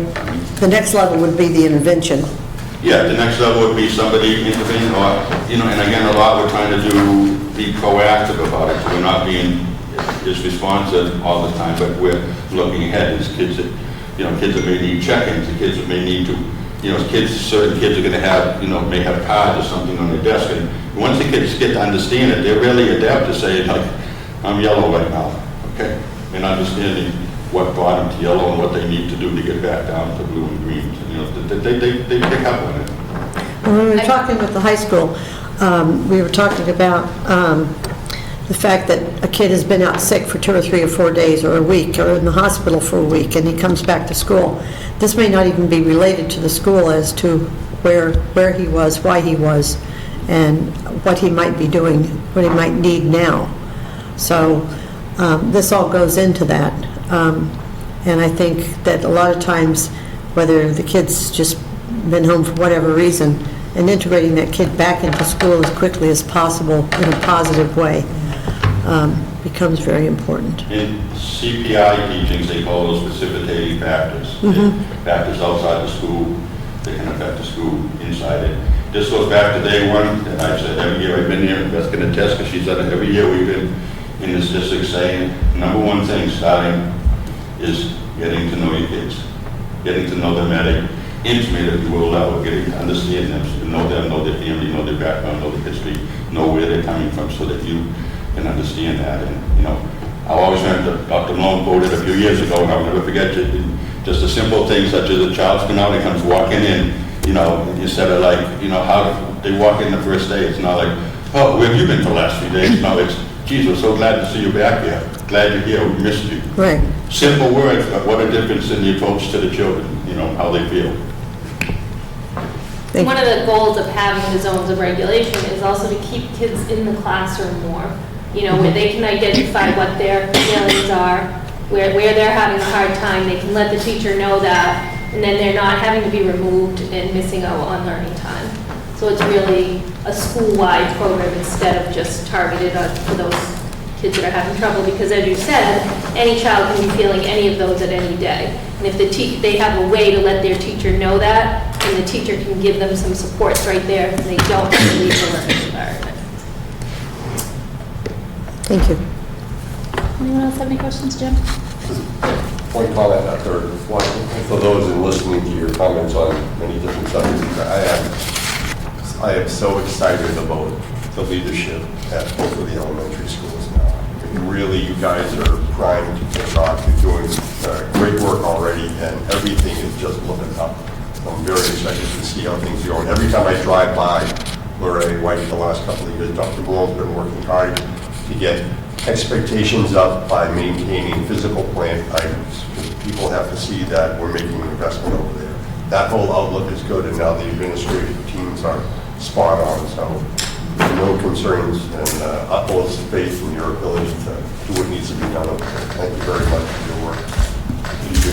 And thank you for those comments. Mr. Quinty, too, Laura, what have you noticed the new trim painted, you know, in front, and the landscaping and new signage? I mean, it's just... That's good, I was there today. Yeah, you know, you can go into the gymnasium, and we didn't get it painted this summer. Bob Briggs was working very hard.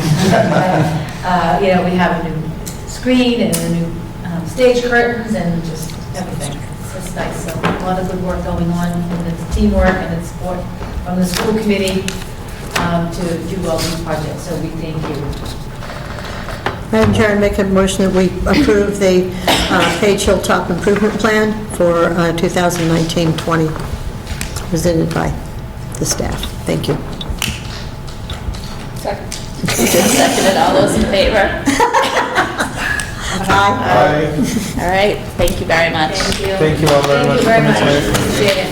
Thank you, guys. Just put in a minute, the great job Michelle Town does every day. I really appreciate it.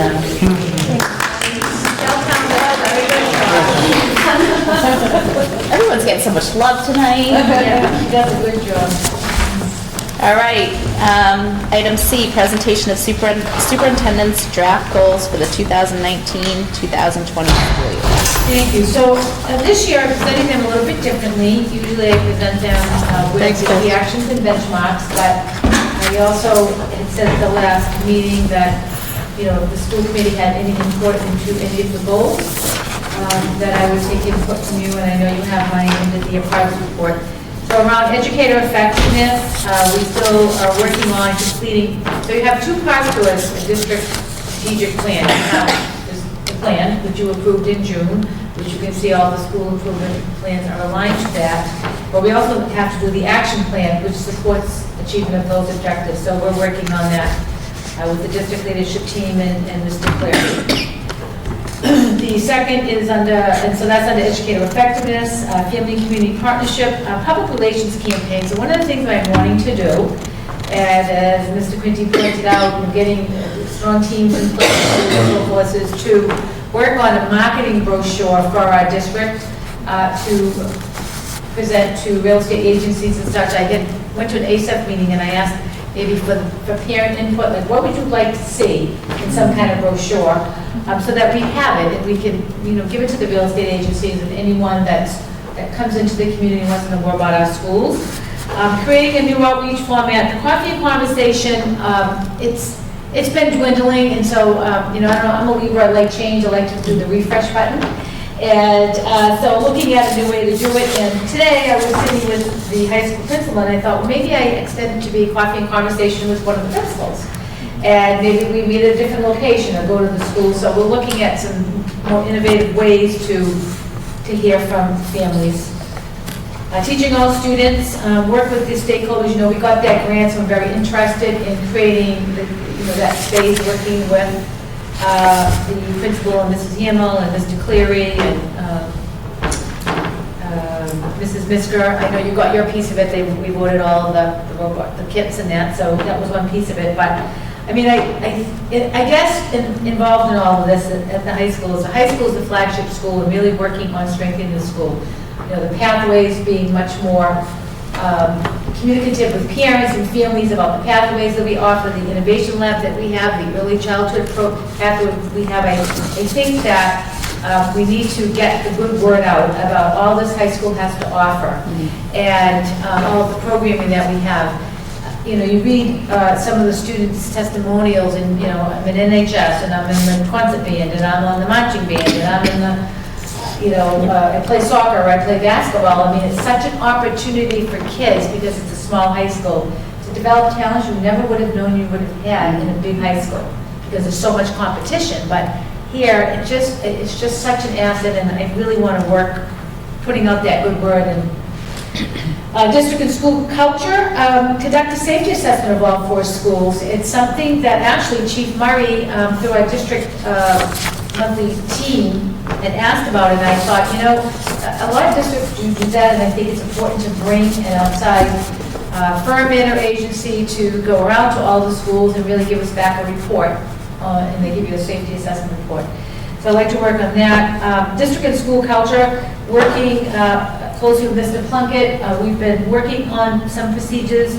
The business office should have procedures and policies, and we have some, but I would like to work more closely with him to update policies, particularly on student activity accounts.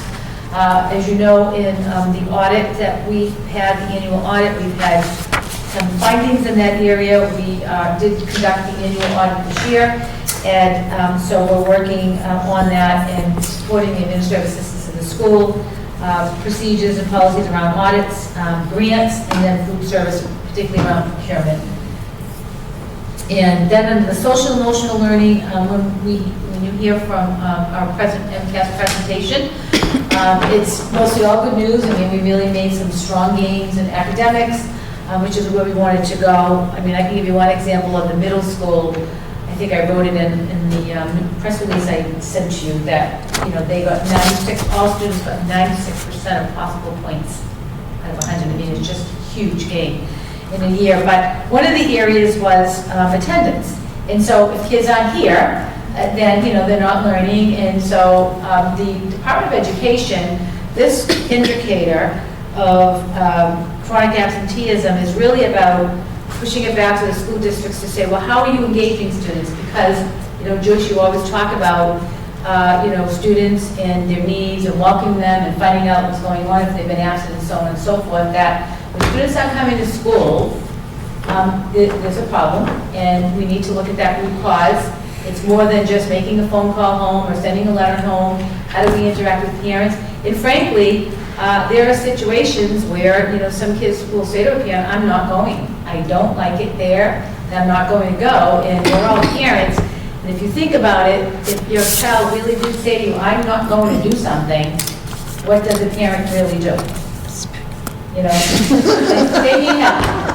Right? You said right, Joyce? Yeah, something like that. Something like that. She said something that resembled They need that. help, right? It's not in the minutes. You know, and that's our role to support them, because we want to know why they don't want to come to the school. Because there's always a trusted adult, or there's always something to engage them in. There's so many programs, and you know, I have a lot of empathy. And I don't want to see any student, you know, I've said it over and over again, every single student matters. I mean it with all my heart, and I don't want to see anyone feeling isolated, lonely, disengaged, disconnected, bullied, whatever, we could go on. So, Do we have a report on what the rates are? yeah, I'll give them to you, but I'm going to give you a little background Yeah. right now. So, so these are the groups I've identified 3 schools that have chronic absenteeism. There's a rating 0 to 4, and some of these groups get a 0, which means their attendance rate declined. Chronic absenteeism is a student missing 10% more of their membership. So if a student attends for 181 days or 180 days, would be missing 18 days of school, which is a lot of school. So in the high school, we have some groups, all students, lowest performing, high needs, and white. And then middle school, we have Hispanic or Latino and white, and then the Lower White, we have Hispanic or Latino. So I have to look at that trend going from the Lower White to the middle school of that subgroup. So working with the principals and Mr. Cleary in the group, really, we want to exceed our target in that area. We need kids coming to school every day. So those are my draft goals. So it is intentional that Page Hilltop is not on there? Right, Okay. they either met their target or exceeded their target, yes. Which is interesting because I believe it was last year in their school improvement plan, they really pushed the They- attendance right. program. There So was- maybe that's something that we Right. can model throughout the district. And it's something that, attendance matters has really been an initiative for many schools across because, well, obviously since it became a measurement, a metric in the MCAS system, that you are responsible to engage students, and you are the professionals, and you need to get kids to school.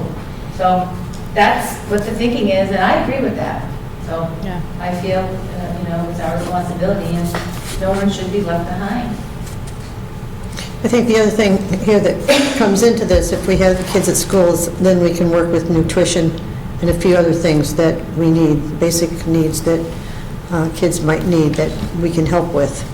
And I think we have to focus on that as being one of the things that we need to make sure that we have every kid served with proper food. And I think this committee has voted more than once in that direction, that we don't want any kid to feel left out, to feel that they don't get the food they need because you can't learn.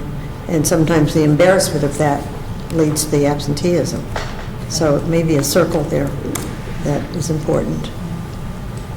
We have the continuing services of special education, K-12. We've done a lot of work over the last 5 years in this district, and so we have a lot of programs and supports in place, but we still need to do better, and to me this is really important because, again, when someone's not coming to school, there's something wrong. And so those are my draft goals. I'm not actually asking you to approve tonight. I would ask you to reflect, and if you have anything you'd like me to refine or add for something, then you can send me an email and meet with me or whatever, and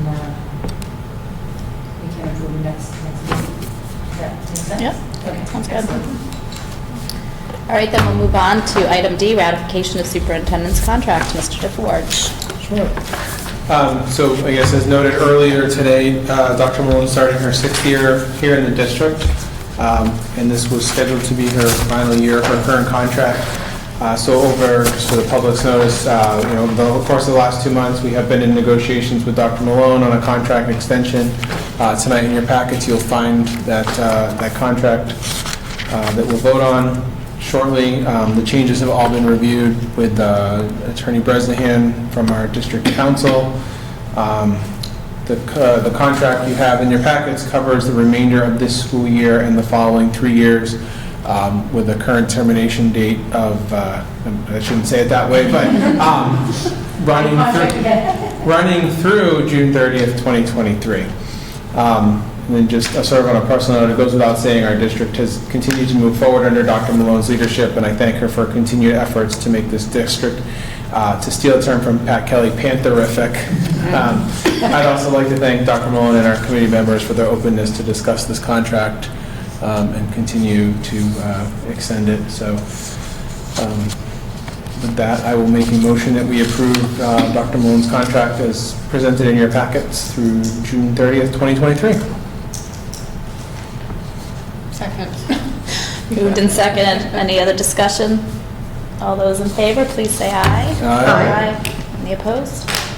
Thank you, Dr. Malone. We're super excited to have you here, and super excited to lock you in for a little bit longer. Thank you, appreciate it. It's been a pleasure to work with all of you too. And as I've said many times, when the superintendent has the support of the school committee,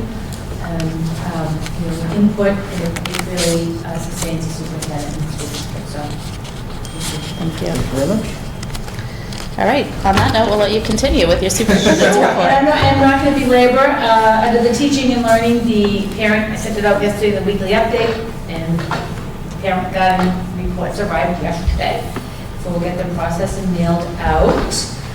This piece covered, Mr. Cleary did work with Mr. Christie on, so what the Department of Education did was send every single district a list of students that may have been impacted by the question on the 2019 Next Generation MCAS for grade 10 students. And we had 64 students that were identified, and those students and their families have been notified that as I pointed out, it was actually students who raised the issue of bias relative to the question and brought it and went to the level of the commissioner, who then determined that the question was to be invalidated and not factored into student scores. So it didn't hurt student scores because it was taking out of the assessment piece, but what they felt was that a student might have gotten upset by the question, and therefore, as they moved through the test, that it would have maybe impacted the rest of their performance. And DESE did have an independent study completed by Stanford researchers to determine the impact of the question and the possible effects of student exposure to this test question in their performance in the remaining portions. Although the researchers concluded that there was minimal impact, students may have been impacted for scholarship purposes, specifically the John and Abigail Adams Scholarship. Therefore, students who took the spring 2019 ELA MCAS containing the invalid question and who also scored proficient or higher on math and science are being allowed to retake the ELA test in November solely for potential qualification of the John and Abigail Adams Scholarship.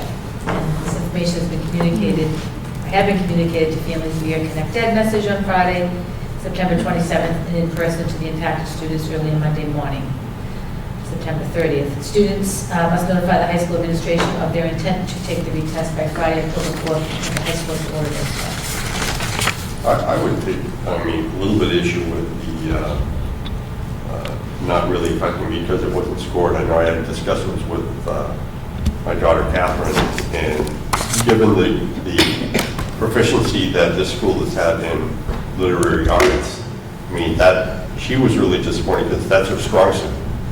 It's like, I know you're not scoring it, so it didn't work against me, but that's where I'm going to gain my points by going through that, and she felt very strongly that, she's definitely going to retest, but that was the aspect here, and I think that overall as a school, I think that's a big impact because we do very well. We have, superior staff in literary arts, and I think this is a big chance for us to make a team.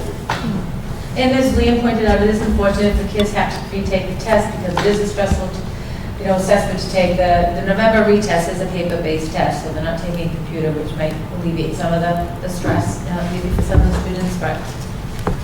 So does this take 2 hours, 3 hours, 2 days? What's the time dedication to this? Well, it's on time. No, but we set aside a time to do this test. What's the element? What's the time element for the kids? How long do they have to take it? Yeah. It's an untimed test. It's given in 1 day. Okay, so 1 day. It's 2 sessions. I think it's 2. Two sessions. So they're doing the whole thing, not just a new question? There are 3 sessions for the ELA retest. So I believe it's 7. You communicate that information to the families as well as to the students. So it's approximately 3 hours per day for 3 days. And this won't Well, change. it's untimed, but so some students can finish in 45 minutes, some students finish an hour. It varies, but it's an untimed test. The students have as much time as they need. I'm sorry, Michelle. No, I was just going to say, so this is only going to affect their eligibility for the scholarship. So that point that Mr. Quinty made about, our scores won't be affected, right? Okay. Well, they could get a higher score on the ELA, so that higher score will be taken. But will it be, I know it'll be taken, but it won't be reflected in the scores that are reported for our school. It's only for the scholarship. It's only for the scholarship. Yeah, so it won't go towards any other measurement or metric. Okay. How many kids have come forward so far? I think Mr. Christie told me to say 4. Oh. But I asked them, request that you send out another reminder to parents and families, because these are things you have to keep reminding people. The families. And they have to tell their counselor, is that? I think he set up that they would just write an email or contact Dr. Meyer. Is that correct? Yep. Yeah. It's not an easy sell. Who would like to take another? I was just gonna say, If that's why the parents, It's not easy. communication has to go through parents, and parents have Yes, got to be yes. aware, and I keep stressing that about high school kids, that we can't, Oh my God. you know, sometimes there's been an over-reliance on kids communicating to parents, and that's one area that I was talking to Mr. Christie about today, that, you know, high school students cannot be relied on to communicate to their parents. Even the best, the highest, you know, it's just not something, it's our professional responsibility to communicate with the parents. I mean, I think with something like this too, it's not like, you know, whether they're going to go to homecoming. It's something that affects their academics. And, you know, I think parents need to weigh in on that. And their ability to get a scholarship, Right. save money, and Right. those sort of things. I mean, I think the fear is that kids will then miss class, and so Yeah, that's what I'm they thinking. have to take this, they may choose to take the test, but they're gonna miss time in class, that is just gonna put them. And what happens to that? Well, that's a good point, so we'll have to talk about that, because students have to be out, they, you know, they have a chance to make up for the work, or maybe even the instruction that, for that time, should be, you know, something light, so they're not having to feel like, gee, now I have to take the test, now I have to go back and make up this work, so speak to Mr. Christie about that as well, it's a really good point. Well, one other thing, just, do these students know how they scored? Because how are they going to know if they should be taking the test if they've already gotten proficient? They don't need to take it again, So because they'll have already qualified for the scholarship. So these, Right, so that was one thing that I said that parents should know, you know, the scores. So any parent, we have the scores. If any parent would like to call, you know, and maybe we should think about giving out the scores, because I did discuss that with Mr. Cleary and Mr. Chrissy. Because even though the parent reports are going to go out, you're not going to get them prior to Friday. By the time, tomorrow's Wednesday. So it takes 2 to 3 days. We're going to mail them out all at the same time. We don't like to mail them out, because then, you know, I get calls, I didn't get mine, you get yours, and then I got this other thing I'm dealing with. So we'll mail them out at the same time, what the post office does and how that goes, but, so the probability won't even be mailed out to Friday. Yeah, fingers crossed, so. I think, was your daughter told, like, where she was in the range? I don't know if it's because my daughter was pressing it. She was the counselor, she, you know, and she said she fell in the proficient range, but felt that, you know, the same thing you said, like her strength is in writing, and, you know. but if it's only going to affect their ability to get the Abigail Adams, and the only rating, or the only relevant criteria for Abigail Adams is getting proficient, it would save them the time of taking the test if they knew that they already had scored proficient. Do you know what I'm But I saying? think it's the ranking though, of that score, you know, in the 25%. That's why we're giving students an opportunity. You have a greater chance of being in the top 25%. Of your MCAS results? Of the school, the school, right? Yeah. The ELA score, right. Based on your MCAS score? Right. Yeah. Okay. All right. I miss. All right. I know. You know, everyone says the same thing. How did that question get by the committee? But, you know, we all make mistakes, and it did, and so now we're dealing with it, and we want to do what's best for kids. But I will talk about parents getting those scores as well. I mean, we have a spreadsheet of them, so it wouldn't take much, so. So it's like there's no modification on the Friday, October 4th date, given this information? They have to be ordered by, what, the 6th or the 7th, by Monday? It has to be ordered by the next week. Yeah, The next week. yeah. How many students took the test last year? 10th The grade? entire 10th grade, so it was like 80. 80 kids? Yeah, 80 plus kids. The exact number I don't have in my head. I just Just needed, about all just of wanted them, the you know, it's range. a good portion, 64 that are identified to be impacted, so it's pretty much. Yeah, it's pretty much the grade. 75% of the class, if you will, not more. Okay, all right, so we'll get that tomorrow.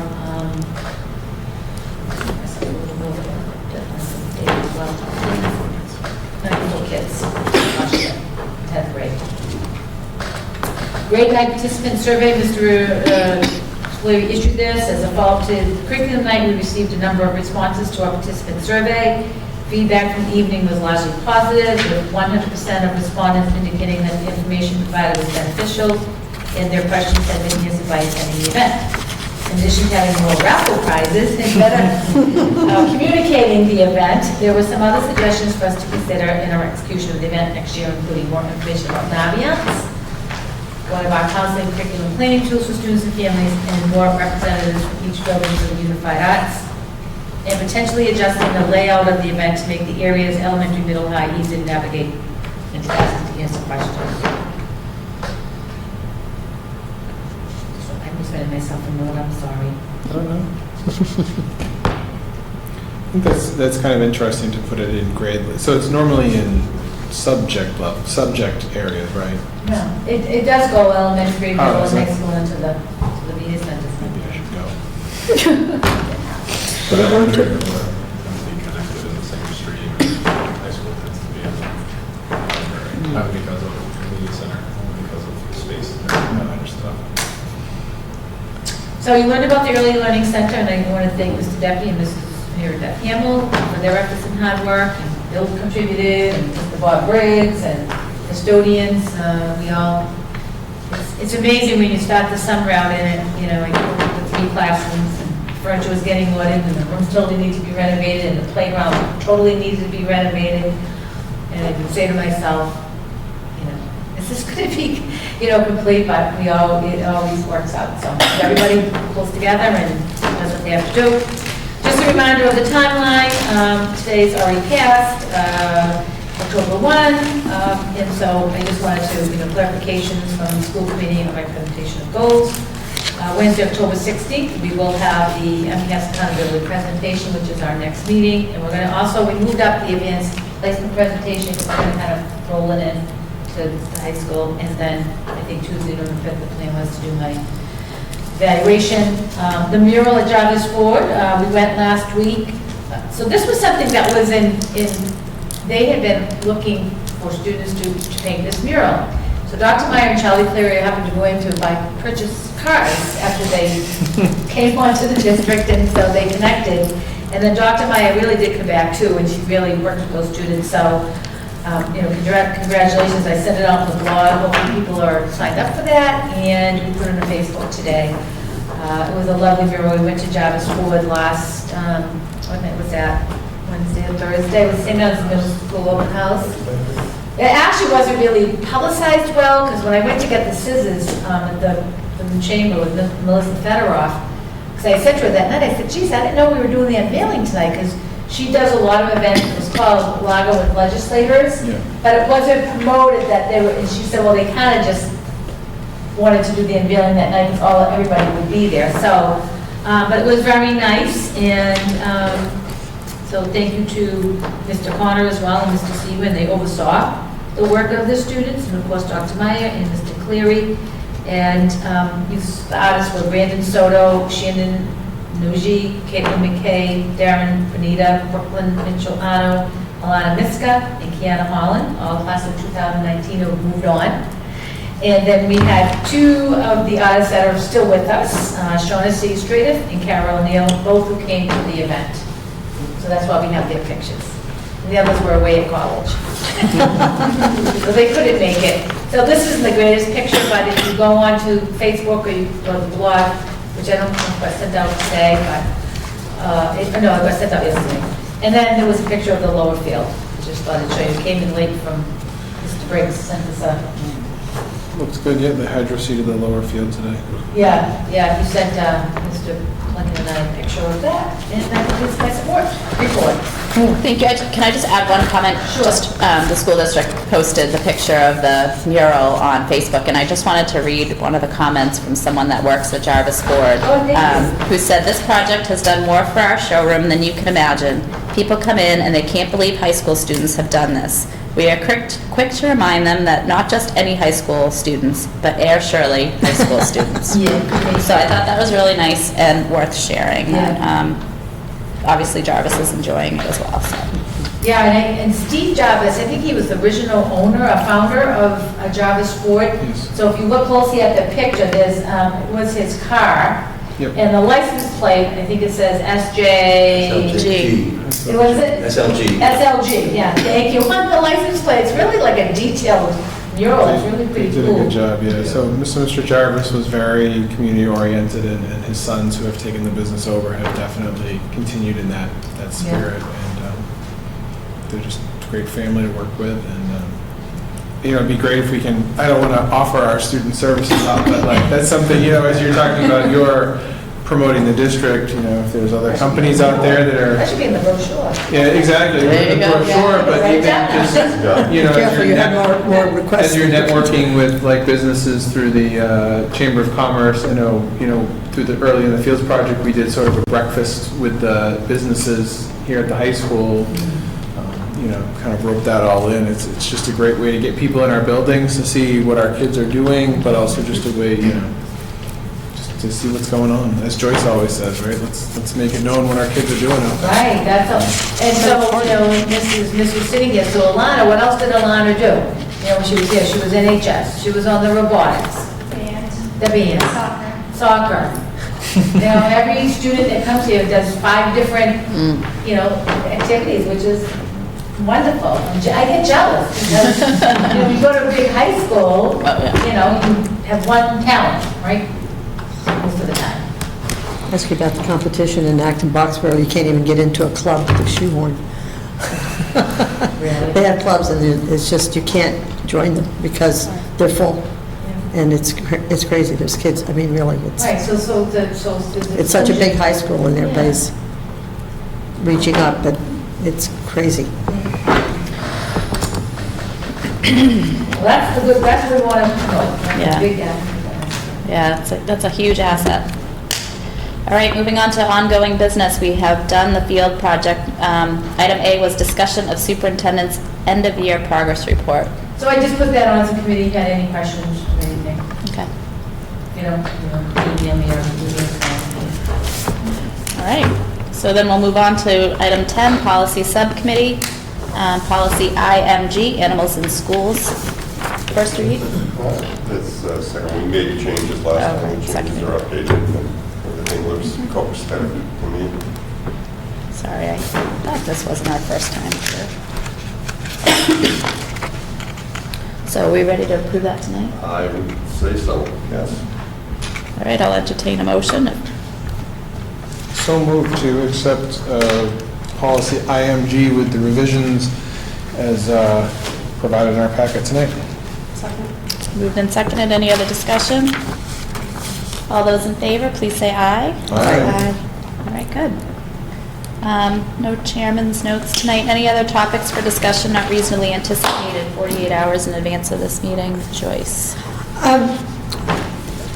We talked about the fields earlier, I know that, but it doesn't seem like at this point we have an action item on them. And should we be talking about something like developing a subcommittee or something to look at all the different actions or directions we should go? Just leaving it here at this point seems not what we need to do. We need to know, are we going to go ahead and work on the track? Should we go ahead and do that? Should we establish maybe a different, more inclusive committee to start all over with the whole thing so that we have more input from people who may be on different sides and have different viewpoints? It seems like stopping right here is like, okay, this doesn't work. Because I know we discussed earlier that the track had to be done, or should be done, or because it's so bad, and we don't do it by putting it off anymore. So I don't know where we need to go with this. I'm just throwing stuff out. But it feels like this is not the time just to sit here and not make some plan or some focus on where we should go. Because we're sitting here now going, okay, but we haven't done anything positive, and we don't have a positive direction. And I think maybe even starting off, okay, so do we need to set the track aside and just do it? Because it has to be repaired, it has to be done, and we have to spend money on that, and where would we get the money for it, and how should it be funded? Then you say, okay, so this didn't work. We've got some advances with lower field and stuff, which is awesome. But do we need a larger group of people throwing this out, throwing it, starting, I don't want to say starting at step one, because a lot of steps have been done, and we have a lot of information already. But maybe we need a more inclusive group, these people who stepped back and said, oh, but that's terrible. Shouldn't we have them included now, so that we start from a better base. What do you mean by included, like part of a committee? Because Yeah, part of a committee. It's always been a public sort of process. Well, but in a way, in some ways, it wasn't, because it was a lot of, a lot of the people were, I know when we did the building, we had about 30 people. Okay, many of those were not school people, they were community people, they were outside people. Maybe they didn't even, and we reached out to some of those people to bring them in. And so there were some people here tonight who did an awful lot of work on the vote and stuff, and they should be on that committee. And I don't think they were, like Kevin Bresnahan, for instance. Was he on the committee? Oh, because the meetings I went to, he wasn't there, so that's why I'm asking. The committee was in flux. It changed around a little bit as we went, just because people just couldn't commit anymore.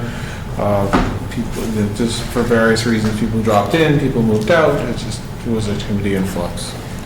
And there were people I talked to in town working on this that were like, had some good ideas, and you need to invite them in. You don't just say, hey, we're having this committee, who wants to join? No, you need to find this person. You say, I know you were working on this, I know you're interested in this, would you come and work with us on it? Because right now it feels like we got to move in a positive direction. So we had a negative thing, but now we need to move in a positive direction. So what do we do? I don't have any good ideas, by the way. The only recommendations I think you don't want to do anything too quick now, because then you have to back up. And that's what you don't want to do, right? The things that we can do now, I think, in the next, I don't think you do 2 weeks, in the next month, I think if each one of us could sit down with Dr. Malone and Michelle and just talk about where we are and where we see this might be going. Everybody knows where some of the sticking points are, and I think starting another committee is going to be really hard for that's our committee. It's going to be a very difficult thing to do. So that would give us some sort of basis. But one thing, if you were talking about that track, we could take a look at if we were taking the existing track and adding 2 lanes and doing some accessibility things. If that was something that we could move forward to say we are actually accomplishing something, we could do it for under the 2% and just notify the towns, just to take one step forward. I think we should take a look at maybe doing something like that to put the numbers together, because that offers up about $600,000. And after we lay out what that would entail for changes in the track, I may not even vote for myself, but I think in the next month or so, we could take a look at those numbers. And according to what our agreement is, if we came to agreement on a series of changes for $600,000, then we would notify the boards of selectmen, and they have 60 days to either do nothing and then we proceed, or call a town meeting where it would be voted on. It would just be in their list of things to do. But for that kind of money, especially if you're splitting with air, then they're not going to call an exclusion meeting or a special town meeting for that. That's something they're going to be able to probably absorb in the budget. I think we should look at it. Like I say, I'm not signing up for anything right now. I don't think anybody here is ready to sign up for anything right now. But I think we should run some numbers on that and say, look, if we're going to make direct changes to the trackers, no matter what pocket you were in, everybody understands the track needs to be done, the pits have to be moved, you have to have well, that stuff has to be done. And if that can be done within that amount of money, we could sit there and say, look, we got other stuff to figure out, but that part of it is there. I think, if I may, if we were going to go down that road, I would want to see it include widening the football field, because it doesn't make sense to me to redo a track if we're not going to have a regulation-sized field for our other sports. We do need another field that soccer can be played on at this point, because now we've got one makeshift soccer field. So if we were to do the track, I would want to see us widening the field as well. Well, the layout is from this. I put it up with steel tape, and we meet MIA tournament dimensions with the existing footprint. The run out isn't as much. They like to see 5 to 10 feet. but there's variances allowed. It's fine for regular season, and it can be used for tournament action. But by the time you get to November for tournament action, everybody has to move to turf anyway. The run-up is tight in places, but I was at WPI, because my wife's nephew is a flanker on the football team and takes the snaps on the Wildcat offense. And their distance from the corner to the track is 18 inches. That's how tight they put it there. You know, so we can lay that up with George. Yeah, I think we need to. And we can look at that. That would be something that you want to have it, because you don't want to have a feel that you can't have a game that's going to count. Right. 100%. But we would put that to them, and we could lay it out and see if that goes. Yeah, I think that it's being strategic and prioritizing, but I also, and I've already engaged with the building inspector in here, because we want to know, what the guidelines are for, being required. We start doing something, he comes up and says, listen, you have got to do this, put in bathrooms or whatever it may be, and, then you're gonna have to go to the towns and put it in an assessment and say, well, this is the work we have to do. So they have guidelines, he's sending them to me, so I think there's some work to do to be sure, because then if you do one thing, is it gonna cause us to do another thing? And I think that's what we have to be really mindful of, and I think, I think the approach right now is, it's new. You mentioned the recount, let that play out. I also think that my recommendation is to talk about, looking at the funding part of it. What other funding mechanisms are there? Do we start to actively go out and do more fundraising? We can write the letter differently. So I really think there should be a holistic approach and look at, the financial piece of it too. And, again, I don't want to talk right now publicly about some of the things, because I don't think we're ready, but I think there's work going on, and there's planning going on, there's thinking going on, and I think it's really premature right now to just, to put something out there and then go, because when something is said, then, it becomes something else. Absolutely. Yeah, and I want to make it clear, Joyce, to your point, that we're not stopping here. Like, Well, when no, you but I say mean, there nothing's should be a being discussion done. with this committee in an open session. Well, yeah, As to what directions we're thinking of. I don't think that that's a bad thing to do. but I No, think. what I'm saying is just some background information you want to And get. wasn't the building inspector involved the whole time?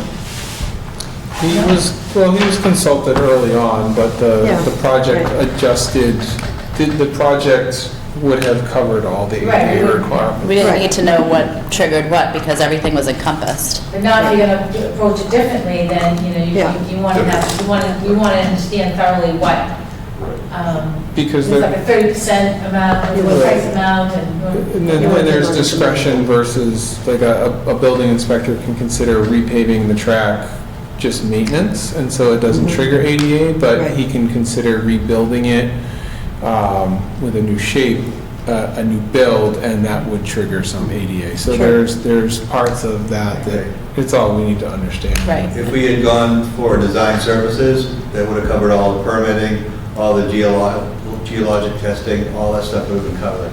So that's why we have to be careful with each piece like that. right, there's a lot to Right. consider. I want to be sure that, I mean, we're obviously going to have to look at little pieces here and there, but you don't want to forget about the big picture, because the last thing any of us want is to put time and money into something that in 2 years will have to be ripped up to solve a different problem. Right. And that is what is on all our minds. And I get it, the track needs something, but wouldn't that be a shame to spend that kind of money on the track only to rip it up, because we have to widen the field, but don't have the money now, and it gets very messy. Right. So we want to make sure we look at everything together. But see, this is why you want to bring stuff up like this in open discussion, and not feel that people feel like you've just gone away and, Well, I think we're doing our homework first. Yeah. I think we have to do our homework first, and then Well, we'll, that's Building the inspector discussion. is definitely key. especially if we have to pare back, we need to know what is going to be included, so. Yeah. I think that's definitely the approach. Any other discussion on that or anything else? Okay. We'll move to communications. Cheryl, please. Okay. Tomorrow is progress reports for Try tomorrow. grades 6 through 12. I just can't believe we're at that point already. Also tomorrow is the college financing seminar here at the high school from 7 to 9. Thursday, the students on October 3rd have a half day of school grades preschool through 12 for teachers' professional development. On Saturday, this coming Saturday the 5th, is the used book sale. That's from 9 to 3 at the Air Shirley Regional Middle School, and that's to help the school library and after-school clubs. Wednesday, October 9th, is progress reports issued for grades preschool to 5. There's no school on Monday, October 14th, for the holiday Columbus Day. Wednesday, October 16th, is the PSATs for grades 9 through 11. Wednesday, October 16th, also is a school committee meeting at 6:30 at the middle school library. Saturday, October 26th, is the Air Shirley Regional High School homecoming dance from 6 to 10 at the town hall. And the 28th, on Monday, is the special town meeting, 7 p.m. at the high school auditorium. Thank you. I'm just going to add, not that this will air in time, but just if anyone needs to know, on a half day, our dismissal times for the high school and the middle school are at 11:20, and Paige Hilltop and Laura A. White are at 12:15, so that would be true on Thursday, and lunch is not served to students. And if I just want to add, October 21st to the 25th is STEM Week, and designated by Governor Baker. And so our schools are engaging in activities, and we'll give you a more detailed, and we'll get from the principals and such of the work that we're doing. So very excited about that. Nice. And we have no need for executive session this evening, correct? Ooh. All right. I make a motion, we adjourn. Second. Moved and seconded. All those in favor, please say aye. Aye. All right, we're adjourned at 8:47. 8:47. Thank you.